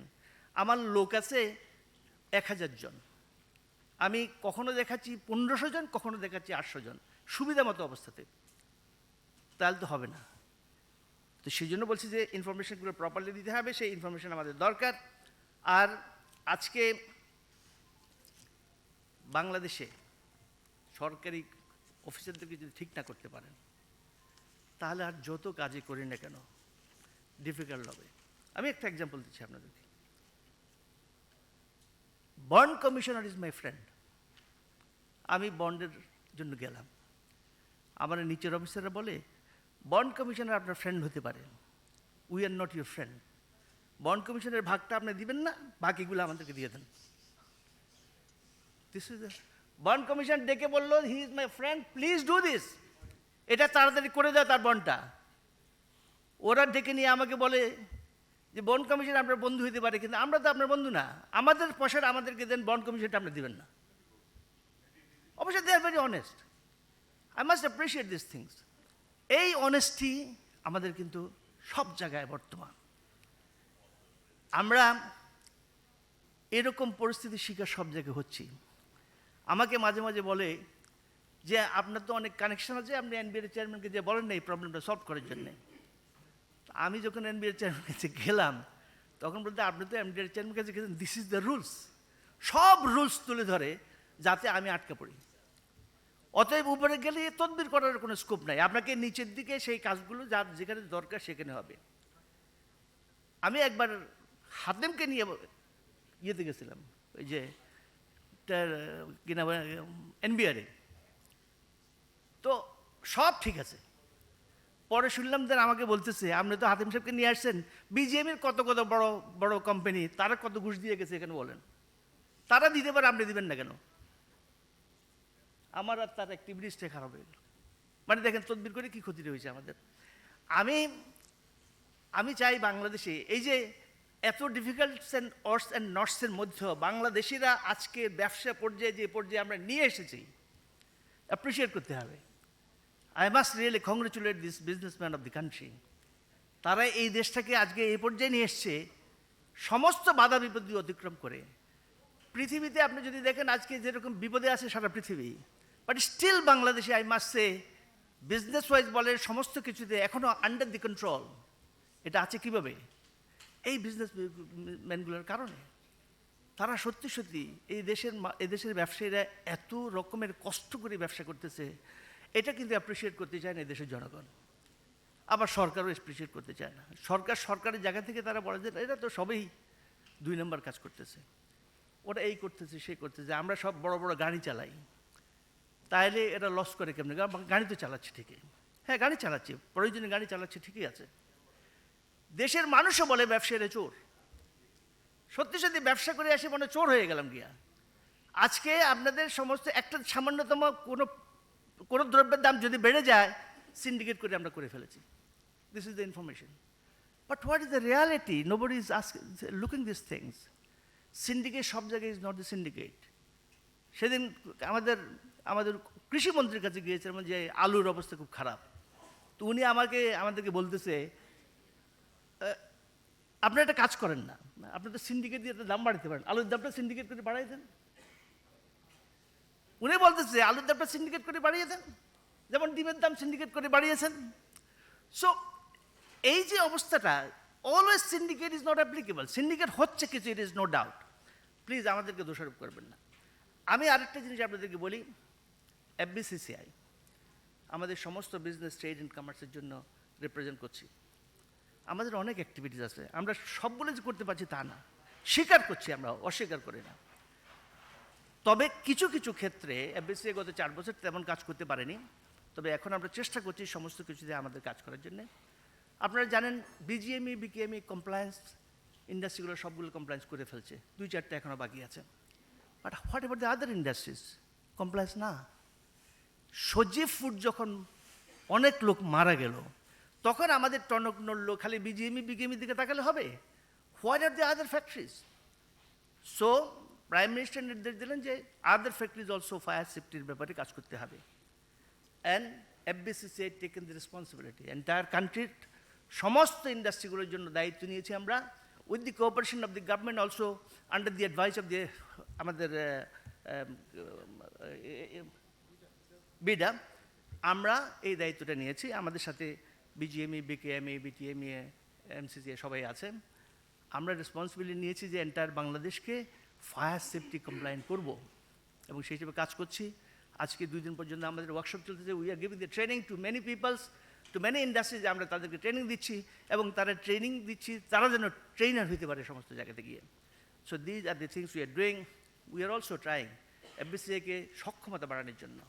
এফবিসিসিআই এই বছর প্রথমবারের মতো আমরা 18 জন অ্যাডভাইজার নিয়েছি। ফর্চুনেটলি মোয়াজ্জেম ভাই is also one of the advisor of the FBCCI. এই অ্যাডভাইজারদের কাছ থেকে আমরা তাদের নলেজ শেয়ার করতে চাই, so that this knowledge we can disseminate to our members and to the business community. এবং সেটা আমরা চেষ্টা করতেছি, এটা আপনাদেরকে আমি জানাচ্ছি। এফবিসিসিআই ইজ অল দি ইস্যুসগুলো, যেগুলো ইম্পর্টেন্ট ইস্যুসগুলো আছে সেগুলোর উপরে আমরা ওয়ার্কশপ করছি, সেমিনার করছি, রিপ্রেজেন্ট করছি টু দ্য গভর্নমেন্ট। আমরা প্রয়োজন পড়তে প্রাইম মিনিস্টারের কাছে যাচ্ছি, সব জায়গায় যে চেষ্টা করতেছি। চেষ্টার ত্রুটি নাই, কিন্তু হাকিম তো নড়ে না, হাকিম তো নড়ে না, হুকুমও তারা দিচ্ছে না ঠিক মতে, তার কারণ তাদের পজিশনটা তারা ঠিক মতে চায়। আপনি যাই কিছু করবেন, কিন্তু ওরা ওদের টেবিলের বা ওদের ইয়ে থেকে তারা নড়চড় করছে না। তবে সেভাবে চেষ্টা করতে হবে। We are trying everybody. আমি ইন জেনারেল কথা বলছি, আমি এই পেপার তো বলছি is a complete in everything, is a complete information. Thank you very much.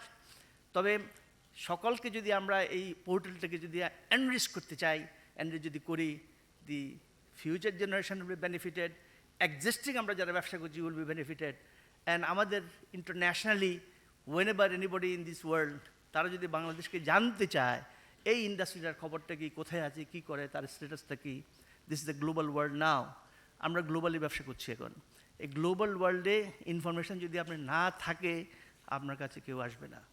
অতএব আমরা যদি ইন্টারন্যাশনালি, গ্লোবালি, লোকালি যদি ব্যবসা করতে চাই, তাহলে আমরা একটা জায়গাতে যে যদি খবরটা পাই, ইনফরমেশনগুলো যদি পাই, information is the most important power for this world. এবং ইনফরমেশনগুলো যদি আমরা ঠিক মতো দিতে পারি, ঠিক মতো পাইতে পারি, তাহলে আপনাদের ব্যবসা ইজি হবে। Doing business will be easier than this. আর একটা জিনিস আমাদের ওই যে ওয়ান স্টপ সার্ভিস, এটা নিয়ে আমার সন্দেহ আছে, এবং গভর্নমেন্ট নলেজ বলে আমরা ওয়ান স্টপ সার্ভিস অলরেডি করে ফেলেছি। আমি জানি না আপনারা কে ওয়ান স্টপ সার্ভিসটা ঠিকমতো পেয়েছেন, আই ডু নট নো। এবং এয়ারপোর্টে যখন একটা বিদেশিকে নিয়ে আসি, ব্যবসা করবে, তারা ইন্ডাস্ট্রি করবে বাংলাদেশে, they are very happy we are coming to a country where is a at least 200 million people are there, business is there internationally, and we can do a lot of business here. Airport থেকে নেমে যখন taxi স্ট্যান্ডে যায়, যদি সাথে taxi না থাকে, আমি যদি গাড়ি না পাঠাই, তখন তার শুরু হয় কান্না। ট্যাক্সি পাবেন না আপনি। আসেন ব্যবসা করতে যাবেন, ইনফরমেশন কোথাও পাবেন না। ডোর টু ডোর গিয়ে, বাইরেতে গিয়ে, ফ্লোরের মধ্যে গিয়ে একটা ইনফরমেশন ঠিকমতো নাই সেখানে। ইভেন ইনফরমেশন ডেস্ক যেটা আছে সেখানে বাংলায় আছে, এবং এটা ইংরেজিতে করতে বলছি, আমার মনে হয় ইদানিংকালে করছে। তো একটা বিদেশের থেকে আসি যদি বাংলা দেখে সে পারবে না। আমাদের এখন অনেক ডকুমেন্টেশন সব বাংলা করে ফেলছে। তো ফরেনার এসে সে কী করবে? সে তো ইংরেজিতে দরকার তার। তো সার্ভিসগুলো আমাদেরকে প্রোভাইড করতে হবে। এগুলো দেখে থেকে 2-3 মাস ঘুরে টুরে, আর আমাদের কিছু কিছু চার্টার অ্যাকাউন্টেন্সি ফার্ম আছে, তাদের দিকে যায়, আমাকে এটা সব করে দাও, লাইসেন্সিং করে দাও, আমি কীভাবে ব্যবসাটা করতে পারি।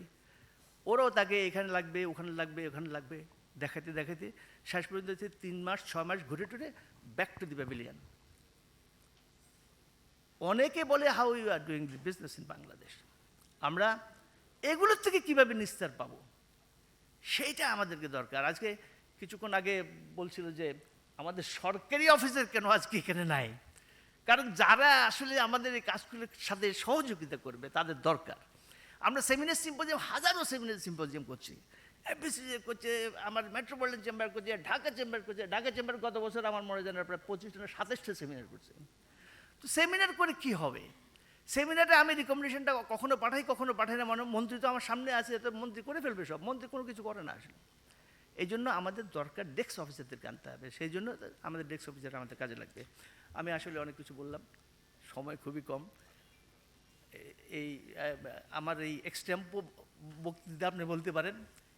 আপনাদের সকলকে অ্যাসিওর করতেছি, এখানে সাংবাদিক সাহেবেরাও আছেন, এফবিসিসিআই ইজ ট্রাইং হার্ড, আমরা চেষ্টা করছি। এবং যদি আরও কিছু করার মতো এফবিসি যদি থাকে, আপনারা যদি আমাদেরকে লিখেন, আপনারা যদি আমাদেরকে জানান, আপনারা যদি আমাদেরকে বলেন, তাহলে আমরা অবশ্যই সেটা করার চেষ্টা করব। সকলকে ধন্যবাদ দিচ্ছি for patience hearing. Thank you very much.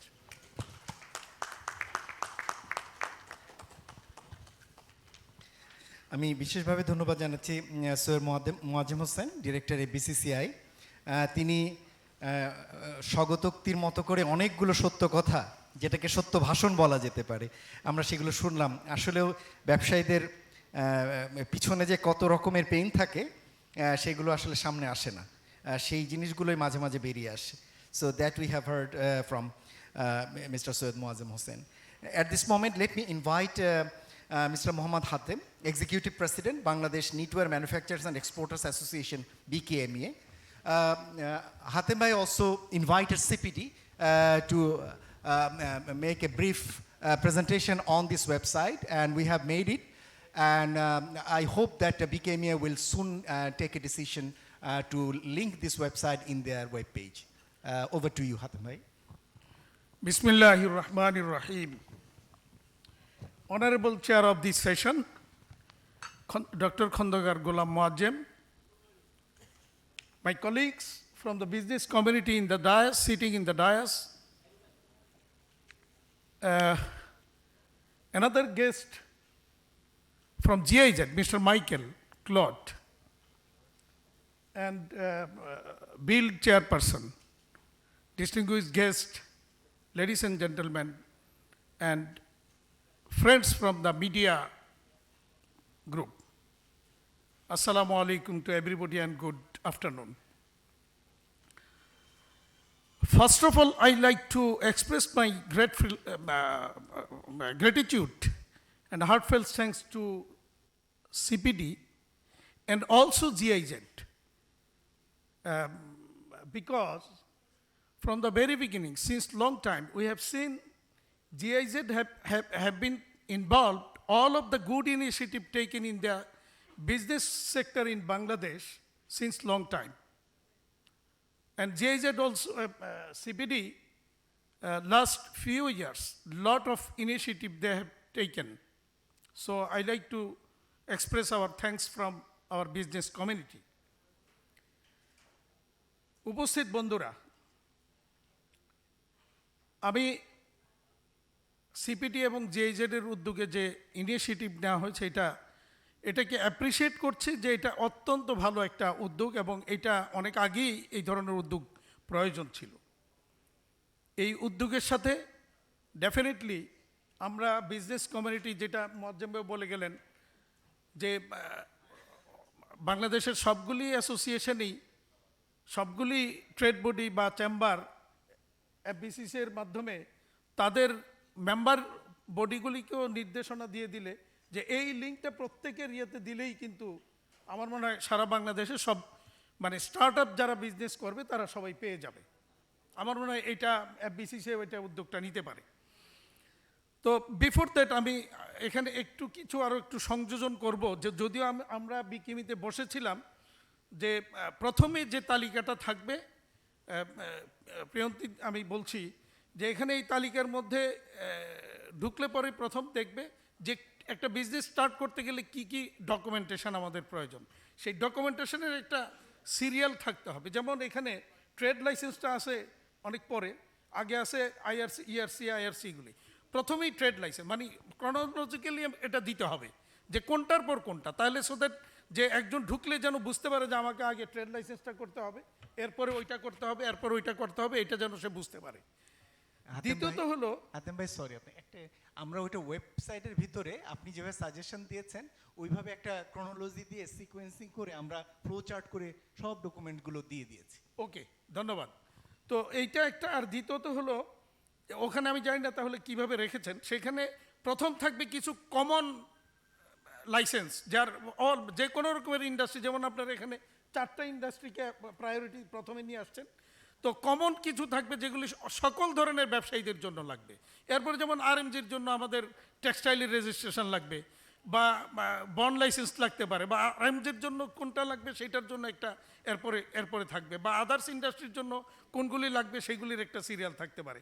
এখানে যেমন প্রথম তালিকাটার মধ্যে প্রথম পেজের মধ্যে প্রিয়ন্তী এখানে যেমন ফায়ারের ইয়েটা নাই, ডাইফির ইয়েটা নাই, তারপরে বিইআরসির একটা রেজিস্ট্রেশন লাগে, ইলেকট্রিসিটি, গ্যাস, বয়লার ইত্যাদি ইত্যাদি, এগুলো অনেক কিছু আরও আছে যেগুলি বাদ পড়েছে, এগুলিকে ইনক্লুড করতে হবে। আরেকটা জিনিস যেটা আমি খুব আমাদের সৈয়দ নাসিম মঞ্জুর ভাই যেটা বললেন 1990 সালে ওনাকে বলেছে যে ওই লাগবে না যে ওইটার জন্য একটা এনওসি আনতে, সেইটা কি সেই 90 সালের ভূত কি এখনও কি নাই বাংলাদেশে? এখনও আছে। আপনি দেখেন বিআরসিতে গিয়ে দেখেন, আমরা বহু দেন দরবার করে বললাম যে 1 মেগাওয়াট জেনারেটর যদি বা এর উপরে যদি হয় তাহলে বিআরসি রেজিস্ট্রেশন লাগবে। তার মানে কি বাকি তার নিচে হলে লাগবে না? This is very simple. তো আমার একটা ইউনিটের 500 কেবির একটা জেনারেটর, এখন অডিট এসে বলতেছে যে আপনার তো বিআরসির নাই, এটা লাইসেন্স নেই। আমি কেন বিআরসির লাইসেন্স লাগবে? এটা তো 1 মেগাওয়াটের নিচে। এটা ও যে না, আপনার 1 মেগাওয়াটের নিচে হলো যে লাগবে না, যে ওইটার একটা ওয়েবার সার্টিফিকেট আনতে হবে। তো এই ভূত কিন্তু এখনো বাংলাদেশে আছে। তো আমি তখন বিআরসির চেয়ারম্যানকে ফোন দিলাম যে ভাই ঘটনা কি, এই এখনো আমরা এত দেন দরবার করে 1000 কেবির জেনারেটরের জন্য করলাম লাইসেন্সের সিস্টেম, আপনারা এখনো এর নিচে হলে ওয়েবার লাগবে, এটা কারণটা কি? বলে যে হ্যাঁ এটা তো আমাদের ইয়ের মধ্যে আছে যে আপনাদের মানে লাগবে না, এটার একটা সার্টিফিকেট আপনাদের নিতে হবে। বাধ্য আমাকে নিতে হলো এটা। তার মানে কি, মানে আপনি যাই করেন আমার ভাগটা আমাকে যদি না দেন আপনি ব্যবসা করতে পারবেন না। যেটা ওই যে আপনি মোয়াজ্জেম ভাই বললেন যে কমিশনার বলছে যে মানে কমিশনার ওনার বন্ধু, ওনার ভাগ না দিলে না, আমাদের ভাগটা না দিলে তো আপনি পাবেন না। জাস্ট মাসখানেক আগে আমার বিসিকের একজন ছোট্ট এন্টারপ্রেনিয়ার, নিটিং মিলের মালিক, নিটিং ইন্ডাস্ট্রি, তার অনলি নিটিং মেশিন, সে ইয়ে করবে আইআরসি করবে। তো আইআরসির জন্য প্রত্যয়নপত্র লাগবে একটা বিসিকের। তো উনি আবেদন করছে 15 দিন 20 দিন 1 মাস হয়েছে, পায় না। আমার কাছে আইসে ভাই আমি তো প্রত্যয়নপত্রটা পাইতেছি না, এখন 50,000 টাকা আমার কাছে ঘুষ চাইতেছে। তো আমি তখন সাথে সাথে ডাইরেক্টর যিনি এটার ইনচার্জ ওনার ফোন করলাম। তো ফোন করার পরে ওই দিন উনি বাইরে ছিলেন, উনি বলল যে ঠিক আছে আমি অফিসে গিয়া ফাইলটা দেখে আজকেই সই করে দিব। তো উনি গিয়ে বিকেলে এটা সই করে দিয়েছেন।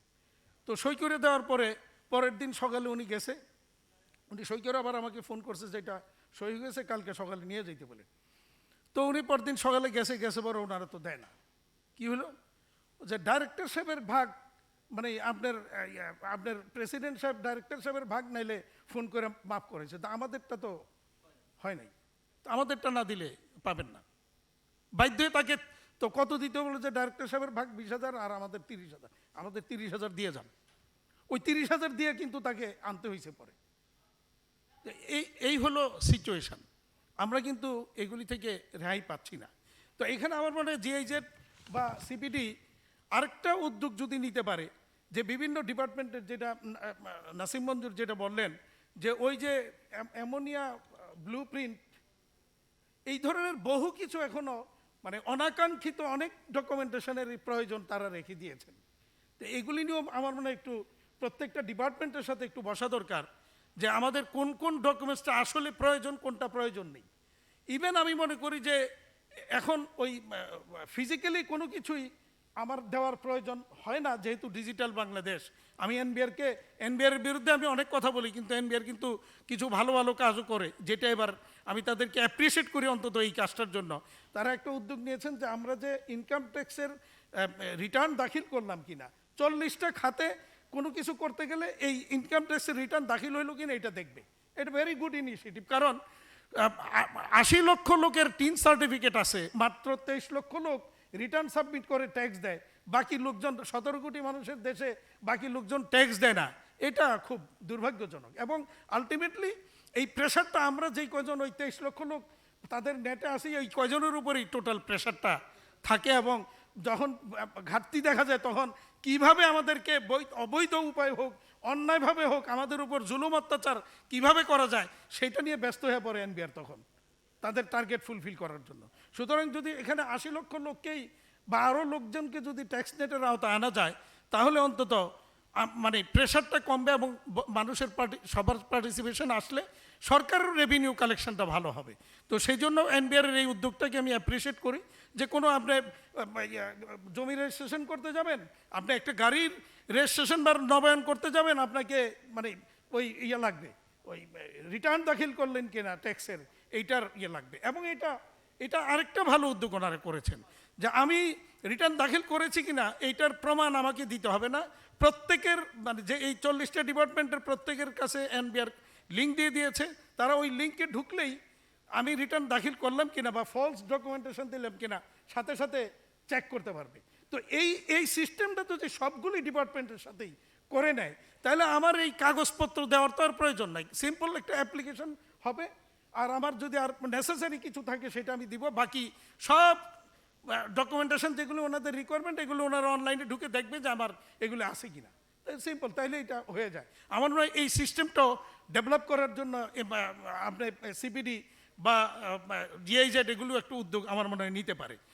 এবং এখানে আরেকটা কথা যদি আমি বলি, যে এখানে আমাদের যে এই রিকোয়ারমেন্টের মধ্যে আমরা বিশেষ করে আমাদের গার্মেন্টস সেক্টরে অনেক কিছুই লাগে, এবং এর মধ্যে নতুন করে বিএনবিসির কথা একটু আগে আজকে শুনলাম, বললেন আপনারা। তো বিএনবিসির মধ্যেও কিছু এমন জিনিস আছে যেগুলি বাংলাদেশের প্রেক্ষাপটে বাস্তবসম্মত নয়। ওয়ার্ল্ডের বেস্ট প্র্যাকটিস কোথায় কি আছে ওনারা কপি পেস্ট করে দিয়েছেন বিএনবিসিতে। বাস্তবে কি এটা বাংলাদেশে প্রয়োগ করা যাবে কিনা সেটা ওনারা কখনো ভেবে দেখেন নাই। আমরা আমাদের কমপ্লায়েন্সের ক্ষেত্রে গিয়ে দেখি, ওই যে আরএসসি বা অ্যাকর্ড যারা আমাদের নিয়ে কাজ করেছেন, তারা ওখানে আমরা যখন বললাম যে এনএফপি স্ট্যান্ডার্ড আমাকে কেন মানতে হবে, এনএফপি স্ট্যান্ডার্ড তো আমেরিকার একটা স্ট্যান্ডার্ড, এবং সেই স্ট্যান্ডার্ড আমেরিকারই বহু প্রতিষ্ঠানে প্রযোজ্য না বা ইমপ্লিমেন্টেশনে নাই, তাহলে আমাদের কেন এটাকে মানতে হবে? তো ওনারা বলেন আপনার বিএনবিসিতেই তো রেফার করছে এই জায়গার মানে কি করতে হবে এটা এনএফপি স্ট্যান্ডার্ডকে দেখে নিতে। কেন কেন আমার বাংলাদেশের স্ট্যান্ডার্ড সেখানে থাকবে না? আমি ধিক্কার জানাই যারা বিএনবিসির এই ধরনের অ্যাটিটিউড এই ধরনের ইনক্লুড করেছেন। এবং আমি অনুরোধ করব বিএনবিসির শিগগির আবার একটা রিভিজিট করে সেখানে এই সমস্ত জিনিসগুলি রেকটিফাই করা। Fire service civil defence authority 2014 সালে একটা করলো, বিধিমালা তৈরি করলো। আমরা জানি না, আমরা কেউ কিছু আমাদের সাথে কোনো আলোচনা নেই, হঠাৎ করে বিধিমালা একটা জারি করে দিয়েছেন। তো পেয়ে তো আমাদের মাথায় হাত, ওনারা দিয়েছেন মানে অনেক ইস্যু আছে যেগুলি কখনোই বাংলাদেশের প্রেক্ষাপটে প্রযোজ্য নয়। সেখানে মানে একটা উদাহরণ দিই, ওনারা দিয়েছেন যে প্রতিটা ইন্ডাস্ট্রির ফ্যাক্টরির চতুর্দিকে 20 ফিট রাস্তা থাকতে হবে। বাংলাদেশে প্রতিটা ইন্ডাস্ট্রির চতুর্দিকে 20 ফিট রাস্তা থাকতে হবে, এইটা কোনোদিনই সম্ভব নয়। তো আমি আর সিদ্দিক ভাই তখন বিজিএমির প্রেসিডেন্ট, আমরা দুইজন গেলাম স্বরাষ্ট্রমন্ত্রীর কাছে, গিয়ে ওনারা বললাম যে এই ঘটনা ফায়ার সার্ভিস তো এরকম একটা দিয়েছে, এটা তো কোনোদিন ইমপ্লিমেন্টেশন হবে না এবং আমরাও কোনোদিন আর লাইসেন্স পাবো না। তো উনি ইমিডিয়েট একটা মিটিং ডাকলেন, ডাকার পরে আমরা ওই জিনিসটা তুলে ধরলাম। উনি ওই জিনিস স্থগিত করে একটা টেকনিক্যাল কমিটি করে দিলেন। সেই কমিটি আবার আমরা অনেক রিকমেন্ডেশন দিয়েছি, সেগুলি এখনও অ্যাকচুয়ালি হয়ে আসে নাই, হয়তো বা আসবে। তো এই জায়গাগুলিকে আমার মনে হয় আমাদেরকে দেখা দরকার। বা আমি ধন্যবাদ জানাই সিপিডি এইসবগুলি নিয়ে কাজ করছেন, ওনারা এই জায়গাগুলিকে যদি একটু ভিজিটে যান বা দেখেন, তাহলে আমার মনে হয় আরও কিছু আমরা কাজ করতে পারবো। আপনাদের এই আয়োজনের জন্য, এই উদ্যোগের জন্য আমি আন্তরিকভাবে আবারও কৃতজ্ঞতা জানাই, এবং ডেফিনেটলি আমরা আমাদের ওয়েবসাইটে আপনাদের এই লিঙ্কটাকে ইনস্টল করে দিব, আমরা ইন্টিগ্রেটেড করে দিব, এবং সাংবাদিক বন্ধুরা আপনাদেরকে আপনাদের মাধ্যমে আমাদের এই যে দুঃখ, আমাদের যে কষ্ট, আমরা কত হয়তোবা এরকম আমরা একটা জিনিস বলি যে যদি আজকে আমরা বাংলাদেশি এন্টারপ্রেনিয়ার না হইয়া বিদেশি হইতাম, কবে বাংলাদেশ এত জ্বালাতন সহ্য করে বাংলাদেশে হয়তো ব্যবসা আমরা করতাম না, বাংলাদেশ ছেড়ে চলে যেতাম। যেহেতু আমরা আমাদের যাওয়ার জায়গা নেই, আমাদের এটাই আমাদের মাতৃভূমি, এখানে আমাদের থাকতে হবে। যত কষ্ট হোক আমাদেরকে এখানে আমাদের ইন্ডাস্ট্রি বলেন বা আমাদের কর্মসংস্থান মানুষের বলেন, সব কিছু আমাদের এখানেই করতে হবে। আপনাদের সহযোগিতা চাই। সরকারের বিভিন্ন ডিপার্টমেন্ট ইদানিং আমি অ্যাপ্রিসিয়েট করি আপনার ওই সিসিআই আমার দেখা এই মুহূর্তে একমাত্র সরকারি প্রতিষ্ঠান যারা সব কিছু অনলাইনে করছে এবং খুব দ্রুত সার্ভিস তারা দিচ্ছে। আমি তাদেরকে ধন্যবাদ জানাই যে এরকমভাবে আমি সরকারের সব প্রত্যেকটা ডিপার্টমেন্টের সার্ভিস চাই, আপনাদের সহযোগিতা চাই। ধন্যবাদ আপনাদেরকে। আসসালামু আলাইকুম। Thank you, Mr. Mohammad Hatem. We are happy to know that BKMA will soon include this website in their official web page. এবং আমরা হাতেম ভাইয়ের কাছ থেকেও সবসময় যেটা, হাতেম ভাই খুবই বোল্ড এবং স্পেসিফিক, এবং সবসময় হাতেম ভাই তার সমস্যাগুলোর কথা জানান এবং খুবই কারেক্টলি সেই বিষয়গুলো তুলে ধরেন। আমরা আজকেও বিকেএমই এর সাইড থেকে যে সমস্ত চ্যালেঞ্জগুলো সেগুলো আরেকবার জানতে পারলাম। এবং একটা বড় বিষয় কিন্তু সকলের কাছ থেকে এসছে যে ডকুমেন্টেড প্রসেসের বাইরে গিয়ে আনডকুমেন্টেড প্রসেসের যে চ্যালেঞ্জ এবং তার ভিতরে যে দুর্নীতি সংক্রান্ত যে বিষয়টি, এটি তো বিজনেসের জন্য একটা বড় মাথা ব্যথা। এবং সিপিডির পক্ষ থেকে প্রতি বছর যে বিজনেস কম্পিটিটিভনেসের উপর যে সার্ভেটি করি আমরা ওয়ার্ল্ড ইকোনমিক ফোরামে, সেটাতে কিন্তু এখনও আমরা দেখি যে দুর্নীতি টপ 3 যে major constraint for doing business, সেটার মধ্যে এখনও থাকছে দুর্নীতি। সুতরাং বড় বিজনেস হয়তো কোনোভাবে টিকে যায়, কিন্তু ক্ষুদ্র বিজনেস, ছোট বিজনেস এই দুর্নীতির কারণে হয়তো ঢুকতেই পারে না, অথবা যারা ঢুকে তারা হয়তো কিছুদিন পরে তাকে এখান থেকে বেরিয়ে যেতে হয় এই এত রকমের কমপ্লিকেসি এবং দুর্নীতির কারণে। So thank you, Hatem Bhai, for your spontaneous remarks. At this stage, I would like to request Mr. Farooq Hassan, President, Bangladesh Garment Manufacturers and Exporters Association, BGMEA. আমি ফারুক ভাইকে বিশেষ ধন্যবাদ জানাতে চাই যে কেবল উনি বিদেশ থেকে এসছেন, স্বাস্থ্যগত বিষয় রয়েছে, তারপরেও সময় দিয়ে আমাদের এখানে এসছেন। এবং ফারুক ভাইকে রিকোয়েস্ট করব যে বিজিএমই এর ওয়েবসাইটেও যদি আমরা এই লিঙ্কটিকে যদি অ্যাড করার সুযোগ পাই, তাহলে সেটা আমাদের জন্য, মানে বিজনেস কমিউনিটির জন্য সেটা একটা বড় সুযোগ হতে পারে। ধন্যবাদ আপনাকে। জাজ, thank you doctor Moazzem. Mohammad Hatem, Executive President, BKMEA, Nasim Munzoor, President, LFMEAB,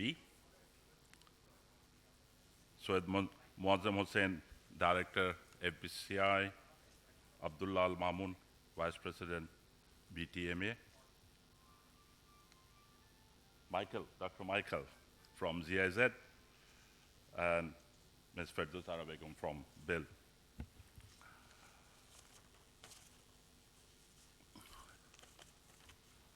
All distinguished presence here, very good afternoon to you all. I appreciate the initiative taken by CPD and GIZ for developing such an interactive flowchart which graphically describes the process of setting up a factory in ready-made garments, RMG, leather, food processing, and pharmaceutical industries. I've just seen at the beginning the presentation by Ms. Helen. Ms. Helen, Research Associate of CPD, very detailed and elaborate presentation. Though I have not gone through the detailed presentation on that, I hope that I will go through these things, and what Dr. Muazzam said, we will hopefully will incorporate in our website. One of the main reasons of increasing cost of doing business and delay in business startup in Bangladesh is complex process of obtaining license, permit, and certification.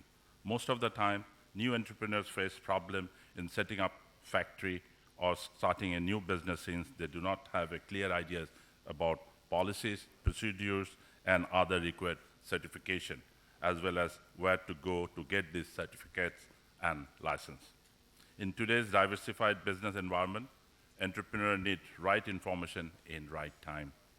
I believe this flowchart will help both the new and existing entrepreneur in different sectors as well as the other stakeholder to know about various certification and license required to meet the compliance issues in a factory. It will be facilitating industrial enterprise to get access to related document and process in a single platform. Though the entrepreneur will be able to understand the responsibility and get prepared properly. Also, it will be creating linkage with different service providing agencies related to different social and environmental compliance. Bangladesh RMG industry have been a continual state of transformation since the beginning of its journey about over 4 decades ago. The industry is now the world's second largest garment exporters. In fact, in Europe, hopefully, we are going to be the largest. In some of the items, we are already the largest, especially in denim, we are already largest in the world. Last financial year, RMG export was $42.6 billion, and other textile items, it is about $2.55 billion. So altogether, RMG and textile together is almost 87% of our total export. There are many achievements in the realm of this sector for which the manufacturers and industry leaders can take justifiable pride in. Take the case of social and environmental sustainability, for instance. To meet environmental standards, we have made a huge stride walking on the green path. According to the USGBC, in every consideration, Bangladesh has the highest number of green garment factories in the world. So far, the number has reached 172, of which 53 are platinum, 105 are gold. 8 out of top 10 garment industry are in Bangladesh in the world. And there are another 550 factories are in the pipeline for getting certification. They have already registered with USGBC. It indicates that our sustainability is not just a buzzword in the arena of Bangladesh RMG sector. It is a common practice which makes business more environment friendly and more profitable. Besides, the factory have been subjected to a thorough inspection under a number of global consortium to substantially improve their structural integrity and electrical and fire safety. It has not only made the factories safer, but also helped restore global confidence in Bangladesh.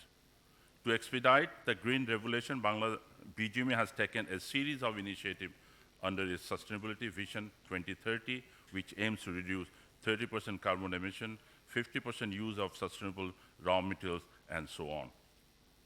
The government has also been supporting the green growth movement of the RMG industry through various initiatives. Apart from sustainability, under ensuring workers' well-being is another focus area of the industry.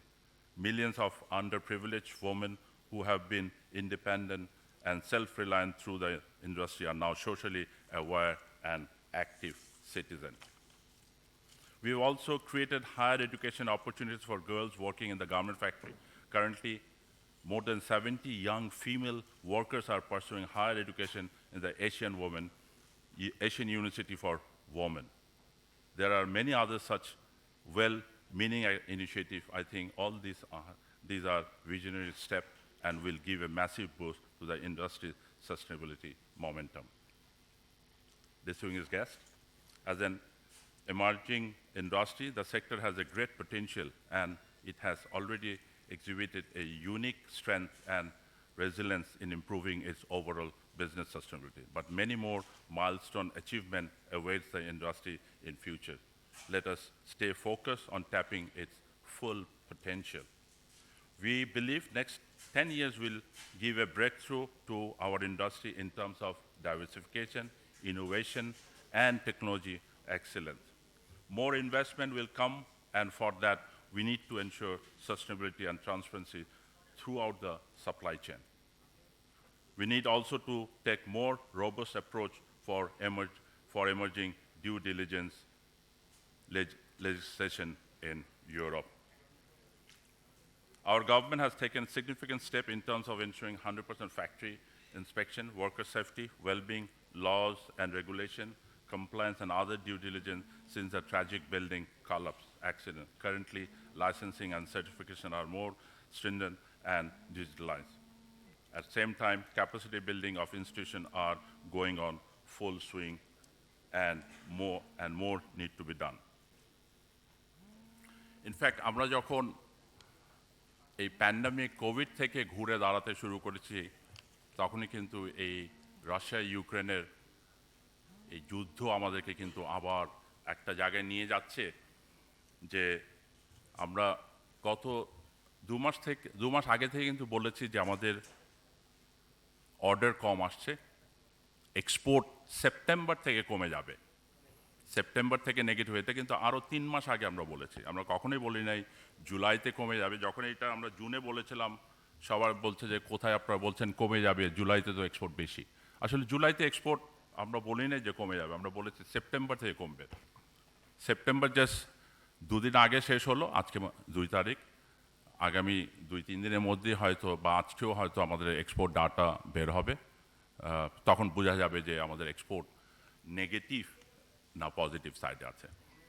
আসলে অনেকগুলো এরিয়াতে আমাদের যেগুলো কাজ হচ্ছে সেইগুলো কিন্তু আসলে সবাইকে মিলে দেখতে হবে যে কি করছি আমরা এখানে, কারণ আমাদের এখানে অনেক ইস্যু আছে। আমি হাতিম অনেকগুলো কথা বলেছে, মোয়াজ্জেম ভাই অনেকগুলো কথা বলেছে, আমি এইটা নিয়ে আর রিপিট করতে চাই না, এই জিনিসগুলো আমরা সবাই জানি। আমি এটার সাথে 2-3টা এক্সাম্পল আমি দিতে চাই।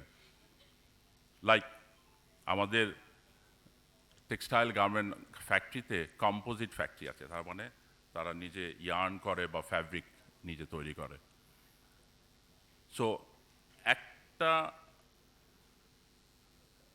কোম্পানির মধ্যে হয়তো 4টা ফ্যাক্টরি আছে বা 3টা ফ্যাক্টরি আছে বা 2টা ফ্যাক্টরি আছে, তো একটা ফ্যাক্টরিতে দেখা যায় যে কম্পোজিট আছে, তার নিজস্ব নিটিং ডাইং ফিনিশিং আছে, আর একটা ফ্যাক্টরিতে শুধু সুইং অ্যান্ড আদার ফেসিলিটিস, যেটা গার্মেন্টিং আমরা বলি। তো আমাদের দেখা যায় যে কিছুদিন আগে এরকম বেশ কয়েকটা ঘটনা দেখা গেল যে সেই কোম্পানি কিন্তু এই কম্পোজিট ফ্যাক্টরিটা 6 বছর 7 বছর 8 বছর হয়ে গেছে, হঠাৎ বন্ড থেকে দেখা গেল যে বলছে যে এটা এই এক্সপোর্টটা ডাইরেক্ট এক্সপোর্ট হয় নাই, এটা ডিম এক্সপোর্ট। ডিম এক্সপোর্ট বলতে আমরা সাধারণত বুঝি এই যে অ্যাক্সেসরিজ বা কার্টুন বা হ্যাঙ্গার এইসব জিনিসে, কিন্তু এটাও একটা ডিম এক্সপোর্টে এসে ধরা পড়লো যে একটা কোম্পানির ওর 3টা ইউনিট আছে, এক ইউনিট থেকে আরেক ইউনিটে ফ্যাব্রিক দিয়েছে এবং সেটা এক্সপোর্ট করেছে। এটা কোনোভাবেই আসলে সে ফ্যাক্টরিও চিন্তা করছে না এটা আসলে ডিম এক্সপোর্ট, কারণ সে তো নিজে ডাইরেক্ট অর্ডার নিয়েছে, ডাইরেক্ট এক্সপোর্ট করছে একটা আলাদা আলাদা ইউনিটের মধ্যে, কারণ 3টাই তার কম্পোজিট ফ্যাক্টরি না, একটা কম্পোজিট ফ্যাক্টরি আর বাকি 2টা হলো তার সুইং ফ্যাক্টরি।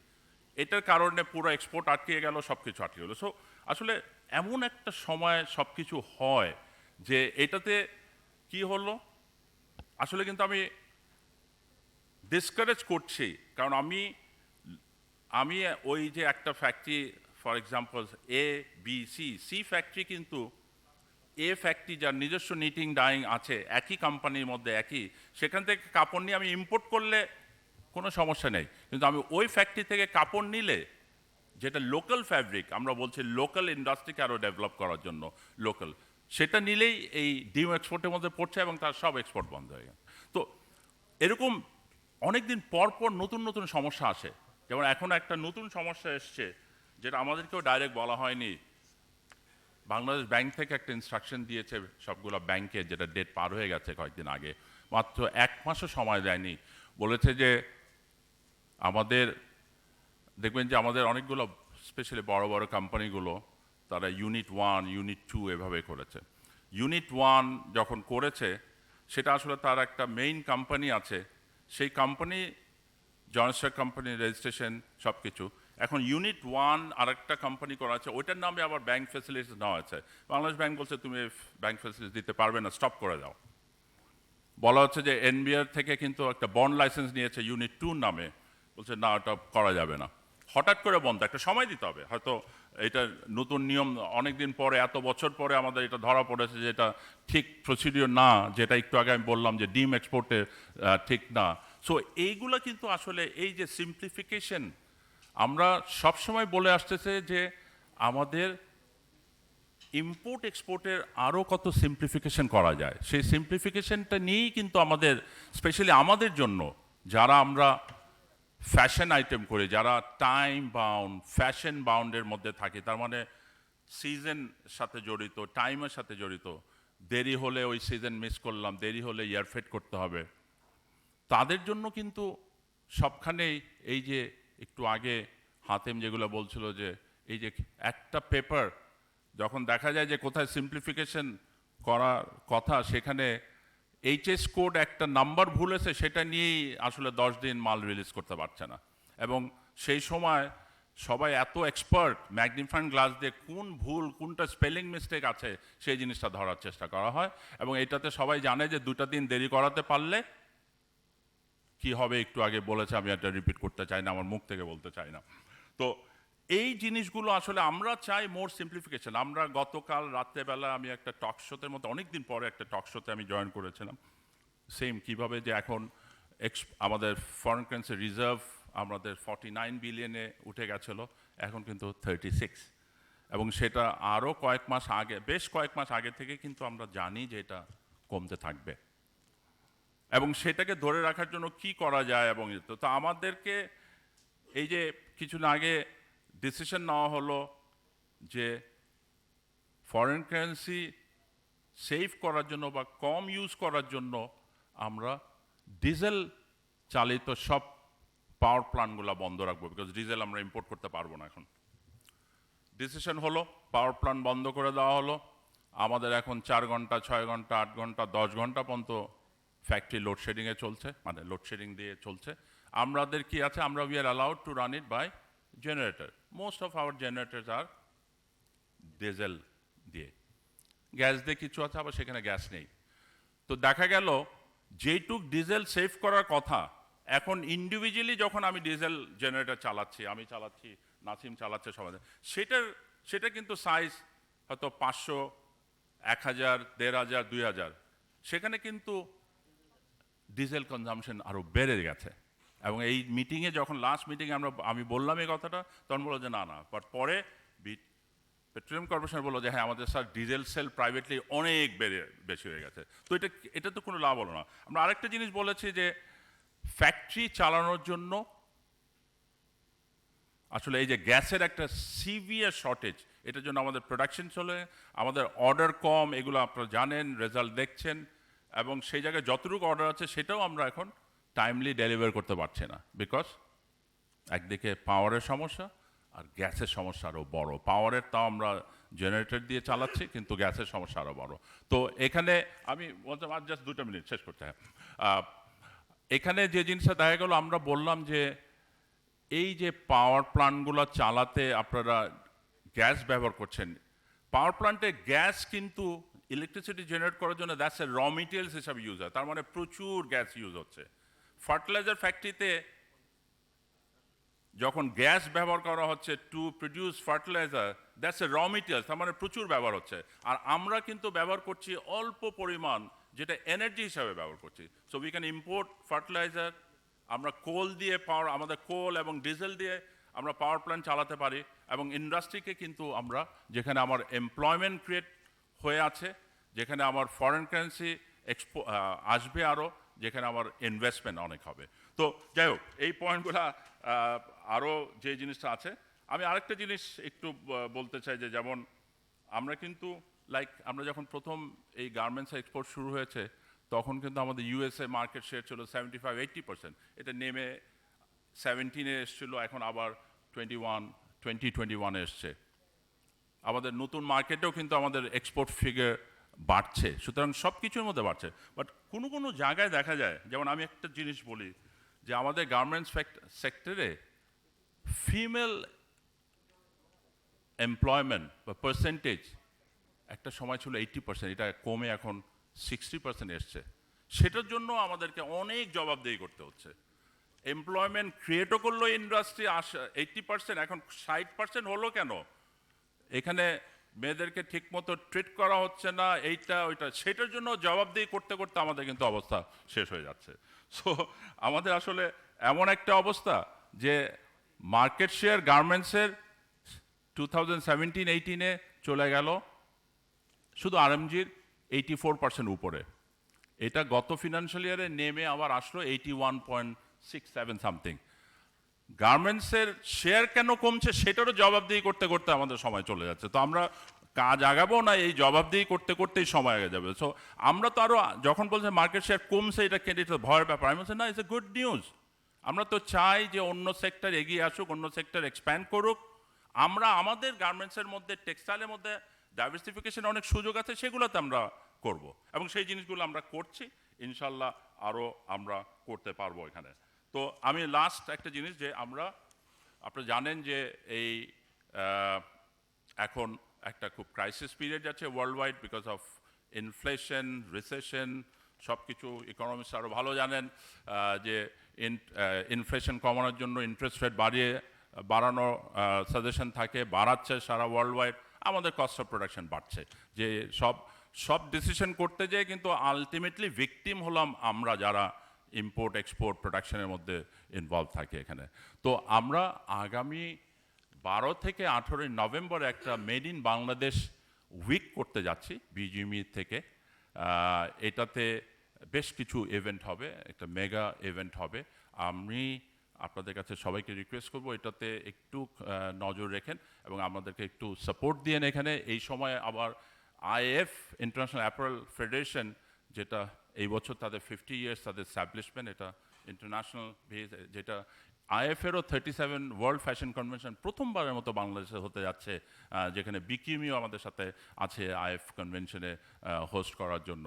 সো এই ইভেন্টগুলোতে আসলে আমরা আপনাদের সহযোগিতা চাচ্ছি। আমাদের মিডিয়ার বন্ধুরা আছে এখানে, এখানে অনেক অন্যান্য ব্যবসায়ীরা আছেন, আমরা সবার সহযোগিতা চাচ্ছি। এই সময় আমরা বাংলাদেশকে ব্র্যান্ডিং করতে চাচ্ছি, বাংলাদেশের ইমেজ তুলে ধরতে চাচ্ছি, আমাদের গুড প্র্যাকটিসগুলোকে তুলে ধরতে চাচ্ছি। আমরা চাই যে আপনারা আমাদের সাথে থেকে আমাদেরকে সাপোর্ট দিয়ে, বিভিন্নভাবে সাপোর্ট দিয়ে এইটাকে যেন আমরা সাকসেসফুলি আমরা করতে পারি। আপনারা সবাই ভালো থাকেন। জয় বাংলা, বাংলাদেশ চিরজীবী। আসসালামু আলাইকুম। Thank you mister Farooq Hasan. Farooq ভাই, আমরা আনন্দিত যে বিজিএমইও কনসিডার করবে তাদের ওয়েবসাইটে আমাদের এই ফ্যাক্টরি সেট আপ লিঙ্কটি দেওয়ার ক্ষেত্রে। এই জন্য বিশেষভাবে ধন্যবাদ জানাতে চাচ্ছি ফারুক হাসান ভাইকে। এবং ফারুক হাসান ভাইও আসলে অন্যদের মতোই যে বিজনেস সেক্টরের যে নতুন নতুন চ্যালেঞ্জ সেগুলো সম্পর্কে বললেন। আমি অনুষ্ঠান শেষ করবার আগে এখানে ডিস্টিংগুইশ যারা গেস্ট রয়েছেন তাদের কাছ থেকে আমি কিছু বক্তব্য শুনতে চাই বা মন্তব্য শুনতে চাই।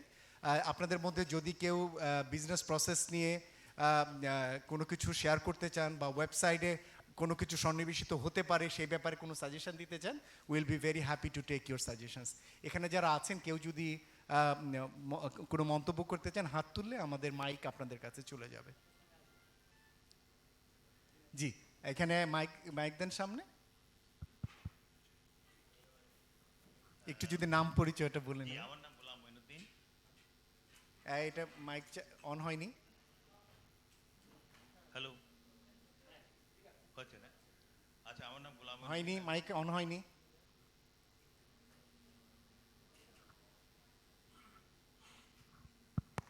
হ্যালো হ্যালো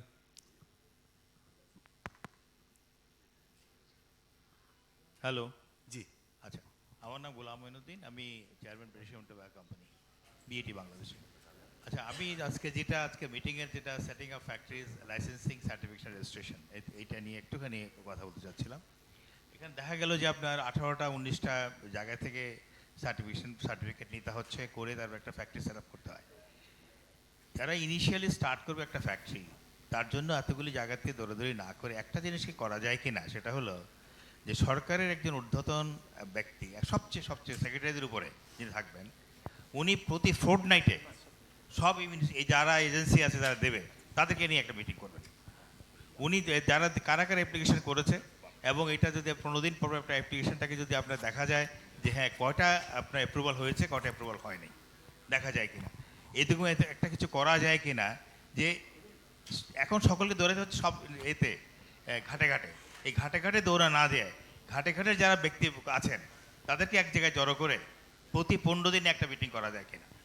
যেমন ধরেন একটা হলো সেক্রেটারি, খুব প্রিন্সিপাল সেক্রেটারি হতে পারে, ক্যাবিনেট সেক্রেটারি হতে পারে, এই ধরনের একটা স্ট্যাটাসের লোক যদি বসে তারপর দেখলো যে প্রতি ফোর্টনাইটে কয়টা আপনার এরকম দেওয়া হচ্ছে, আমাদের অ্যাপ্রুভাল হচ্ছে।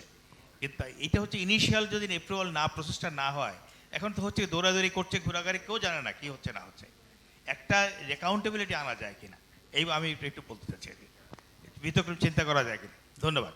জি ধন্যবাদ, আমার মনে হয় এটা একটি ভালো সাজেশন যেটি আমরা শুনলাম। আর কেউ কোনো মন্তব্য রাখবেন প্লিজ?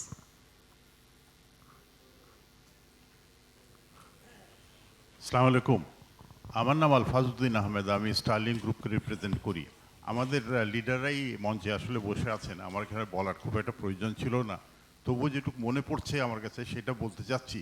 যে আমরা যে এখানে অ্যাপ্রুভালের জিনিসগুলো দেখলাম, এখানে মোস্টলি আমরা দেখছি যে রাজুকের ভিতরে, সিটি কর্পোরেশনের ভিতরে, খুলনা সিটিতে ইত্যাদি, চিটাগং সিটি, নারায়ণগঞ্জ সিটি, এগুলার অ্যাপ্রুভালের কথা চিন্তা করা হচ্ছে। কিন্তু বাস্তবতা হচ্ছে যে মোস্টলি আজকাল গার্মেন্ট ফ্যাক্টরিগুলো কিন্তু এই রাজুকের এলাকার বাইরেতেও হচ্ছে।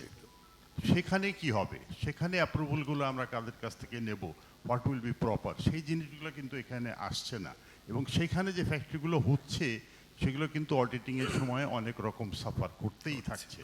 আমরা এই রাজুক এখন কিছু কিছু অ্যাপ্রুভাল আমাদের যে এলাকায় আমার ফ্যাক্টরি অবস্থিত, আমি ধামারায়ের কথা বলতে পারি, আফুলিয়ার কথা বলতে পারি, এই এলাকায় রাজুকের কাছে যখন আমরা গেছিলাম, যখন ফ্যাক্টরি করেছি 2000 সালে বা 2001 সালে, তখন তারা আমাদেরকে অ্যাপ্রুভাল নেয়নি, দরখাস্তই রিসিভ করে নাই।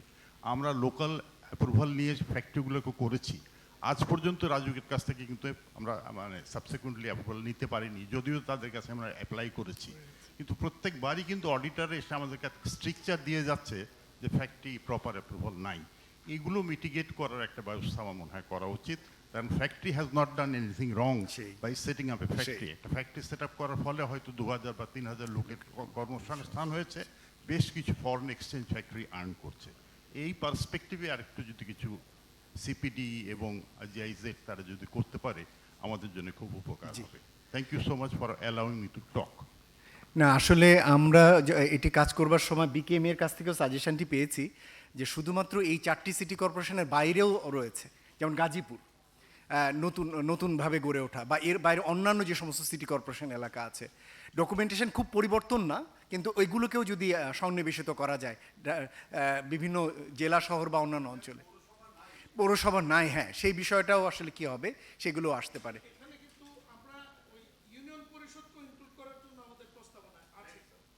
সেখানে আরেকটু বলি, আপনি যেটা বলেন রাজুকের এরিয়ার ভিতরে ইন্ডাস্ট্রি হয়, রাজুকের এরিয়ার ভিতরে ইন্ডাস্ট্রি, রাজুকের অনুমোদন থাকে, ড্যাপের মধ্যে যদি মনে করেন, যেমন আমার নারায়ণগঞ্জে রাজুকের ড্যাপ এরিয়াটা কিন্তু নারায়ণগঞ্জেও রয়েছে, আবার গাজীপুরও আছে। ওই ড্যাপের মধ্যে যদি কেউ কোনো কিছু করতে চায়, তাহলে রাজুকের অনুমোদন কিন্তু লাগে। জি হ্যাঁ, আদার্স ওখানে ওই যে আপনার পৌরসভা, ইউনিয়ন পরিষদেরও কি কি রিকোয়ারমেন্ট আছে ওইগুলোও থাকে। ইটস এ কন্টিনিউয়াস প্রসেস, এবং যখন যেটা প্রয়োজন, আমরা যখন যেখানে এই ওয়েবসাইটের ইয়েতে যখন যেটা দেখবো যে শর্টফল আছে, ওইটাকে আমরা ইনক্লুড করি। যেগুলো হয়ে আছে আর প্রত্যেকবার অডিটররা বলছে যে অ্যাপ্রুভাল নাই, এগুলো খুব দয়া করে রাজুকের অ্যাপ্রুভাল নিয়ে আপনারা করিয়ে দিতেন বিজিবি থেকে বা বিকিএম থেকে, আপনার একটু উদ্যোগ নিয়ে যেগুলো হয়ে গেছে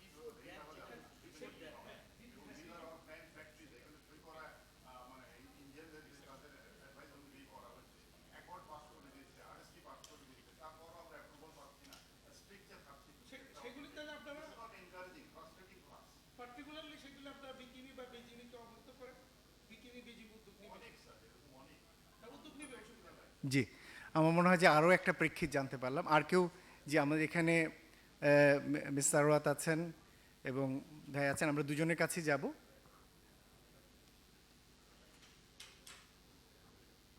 জি, আসসালামু আলাইকুম, আমার নাম মোহাম্মদ শোয়েব চৌধুরী, আমি বিজনেস পার্সন এবং আমি former vice president of Dhaka chamber of commerce.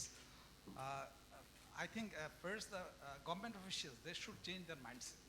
At present what is prevailing, that they are the masters with the business committee are the, their follower. They're just, many occasions they are putting pressure on us, and things are getting very difficult for us to continue the business in a normal course of action. Just one example I'm citing. Right now I'm facing a big problem with Raju. I have submitted my proposal 1 year back. It's already 1 year is gone. So far, this long period, I achieved small progress. And in Raju, you cannot submit any project, no matter how genuine it is, no matter how legal it is, they will find some loopholes. And screwing up you, not like anything. And Mr. Hatem, while he was delivering his speech, he mentioned that he get the done from another government department at the cost of 30,000. But in case of Raju, I can challenge you. It is, minimum is 5 lakh or even much, much higher. So this is a reality. We cannot avoid it. And this sort of unnecessary expense and undesirable expense, it definitely is increasing the cost of business, which is hurting the business community. So we all, since all of the big leaders are there of business community, representing the business community, I think we should form a much more stronger bondage in support of GIZ, CPD, so that we can make another force to, to create pressure on the government, because government has increased the facilities of the government service tremendously. If you compare about last 10 years back, even then, this extra payment rate is also increased staggeringly. So this is a big question for us. And I believe when the government has replaced BOI, Board of Investment, with BIDA, we had a lot of expectation because they are more higher authority they possess, and we, the entrepreneurs, thought that it will lessen our miseries to some extent. But BIDA has already been working for pretty long years, but what is the result? So with this, I'm thank you. Thank you so much. Please. Yes.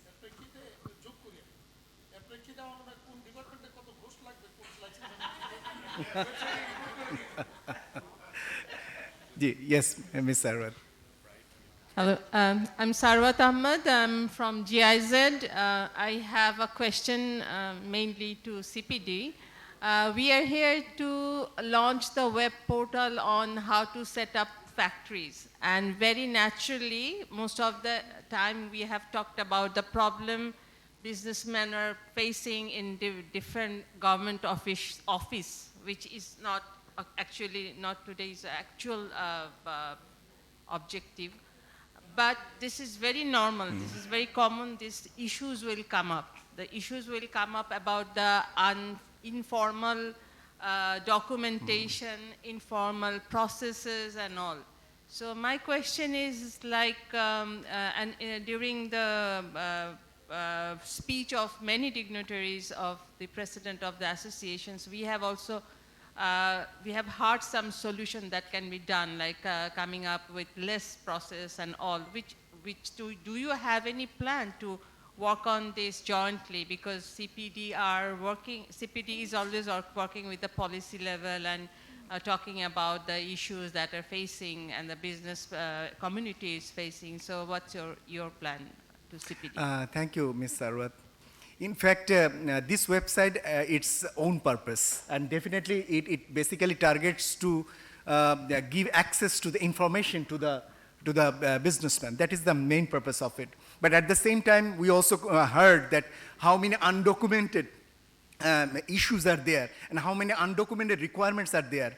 But we couldn't actually accommodate those issues in this website, definitely. But definitely those needs to be solved. Obviously, those need to be solved. And those need to be documented as well, not through this website, but through policy research. And as you know, that CPD long been working on these policy level issues, and CPD will be very happy to work with GIZ to address these specific policy-related issues, more related to this licensing, registration, and certification process, how many different kinds of difficulties, gaps, and challenges that the businessman confronted, definitely we will be happy to work on these issues in the future, and we will work on it. Okay, let me, yes. Can I just have 1 minute? Yeah, please. I think to your point, Sarva, thank you. You know, I'd like to recall with great respect a gentleman called Mr. Akbar Ali Khan, who passed away recently, and I think in my personal opinion was one of our finest patriots and civil servants and proponent of regulatory reform. And in 2007, 2009, the work that was done by the Akbar Ali Commission, from which he resigned due to non-cooperation of government officials. We've already done the work. With all due respect, I'm not trying to take work away from GIZ or CPD. Even if you were to go back to that document, we have talked about this ad nauseum for decades now. We know where the shoe pinches. We know what needs to be done. It needs political will at the highest level. It needs, as Mainuddin sir said, someone at the highest level of government, of bureaucracy, to own it. And it needs continuous pressure from all parts of society. We don't need to go out and do another SWOT analysis. Trust me. If you would please read the Regulatory Reform Commission report of Akbar Ali Khan, that commission, it is one of the finest pieces of work that has been done. এটা আমাদের media ভাইদেরকে বলবো, আপনারা just এটাকে নিয়ে এটাকেই প্রচার করতে থাকেন, যে এইখান থেকে কতখানি আজকে আমরা অর্জন করতে পেরেছি। দুঃখজনকভাবে আমরা পারিনি, এবং উনি পদত্যাগ করতে বাধ্য হয়েছিলেন বিকজ অফ, উনি বলেছিলেন non cooperation of, not because of corruption, not because ব্যবসায়ীরা খারাপ বা বাংলাদেশ রিফর্ম চায় না, non cooperation of government official. কিন্তু আগে যেটা বলা হলো, আজকের সরকারি কোন কর্মকর্তাকে যেই লেভেলে অফ আমরা স্যালারিজ বেনিফিট দিচ্ছি, ভালো, ওনাদের দেওয়া উচিত, বাট আমরা কি একটা পারফরমেন্স যেতে পারি না? We have every right as tax paying citizens two demand performance. এই জায়গায় আপনারা বলেন না কেন? আমাদের কাছে পারফরমেন্স, যেটা বিজিএমএ বলে gain, I agree, BGMA K explain করতে হবে, এফবিসিকে এক্সপ্লেন করতে হবে, হাতেম ভাইকে করতে হবে, আমাকে করতে হবে, করবো। Where is the performance accountability of the government servants? There are fantastic government officials, and then we are being blocked at other level. এই জায়গায় RRC is a great starting point. Thank you, Mazum bhai. In fact আমি শুরুতেই যখন শুনছিলাম যে regular meeting করা যায় কিনা, তখন আমার এই আরআরসির কথা মনে হয়েছিল, যেটা 2007 সালে শুরু হয়েছিল, এবং 2 বছরের ভিতরে খুব ভেরি স্পেসিফিক্যালি ল রুলস ধরে কোন ল রুলসের কী পরিবর্তন দরকার, কী অ্যামেন্ডমেন্ট দরকার, সেগুলো একটা বড় সংখ্যক খতিয়ান সে সময় তৈরি হয়েছিল। এবং I also recognise and appreciate যে হ্যাঁ, সেই আরআরসি রেগুলেটরি রিফর্মস কমিশনের মনে হয় পুনরায় আবার চালু হওয়া দরকার। কিভাবে এটিকে চালু করা যায়, কিভাবে ওই প্রসেসটা নতুন করে শুরু করা যায়, এবং কিভাবে বিজনেস এবং গভর্নমেন্টের ভিতরে রেগুলার ইন্টারাকশানটি তৈরি করা যায়। এখন একটি আছে, আমরা জানি যে প্রাইম মিনিস্টার্স অফিসে প্রাইভেট সেক্টর ডেভেলপমেন্ট নিয়ে একটা আলাদা একটা উইং আছে, কিন্তু সেটা more of working with the processes, but not about the laws, rules, regulations, where these various kinds of constraints are there. So that process need to be initiated. So thank you, Sarwat Appa, thank you, Nasim Bhai. আমি যদি শেষ করি এভাবে, যে আজকে আমরা যেভাবে যে মাইন্ডসেট নিয়ে এসেছিলাম, যে আমরা একটা ওয়েবসাইট আপনাদের কাছে তুলে ধরবো, বিজনেস প্রসেসগুলোতে কী কী ডকুমেন্টেশন লাগে সেগুলো সম্পর্কে জানাবো, আমরা সেটা জানতে পেরেছি।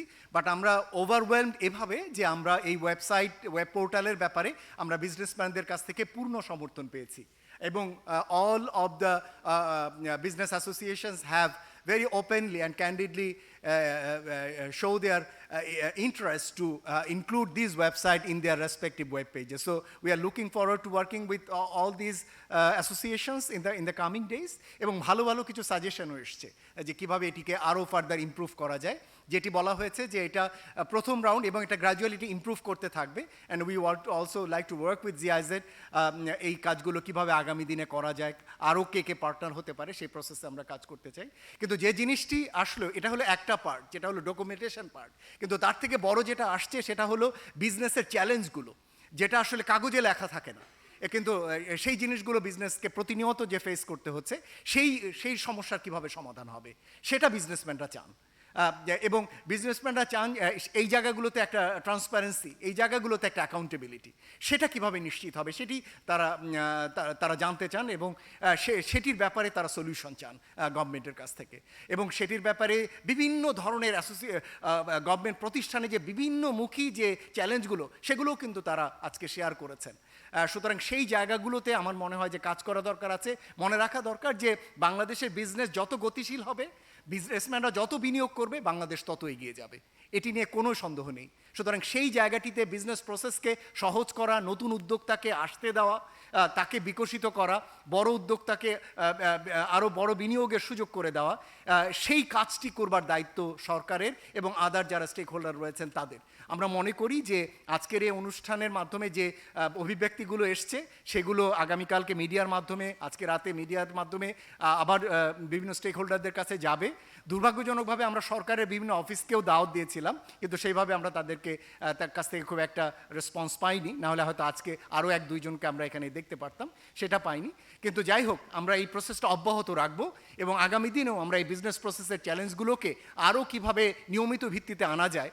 আরআরসি যেটুকু করে গেছে সেটা 2007 এবং এখন হচ্ছে আরও 10-12 বছর, আরও একটা বড় সময় গেছে, এটাকে আরও এগিয়ে যাওয়ার দেখার সুযোগ রয়েছে। আগামী দিনে আমরা এই জিনিসগুলো আরও দেখতে চাই এবং আরও এই সাথে পার্টনারশিপে কাজ করতে চাই প্রাইভেট সেক্টরে। আপনাদের সকলকে ধন্যবাদ জানাচ্ছি, ধৈর্য ধরে আপনারা গত 2 ঘন্টা থেকে 2.5 ঘন্টা আমাদের সাথে ছিলেন। এই কারণে আপনাদের আরেকবার ধন্যবাদ জানিয়ে আজকের অনুষ্ঠান এখানেই শেষ করছি। বাইরে লাঞ্চের ব্যবস্থা রয়েছে। আপনাদের সকলকে ধন্যবাদ।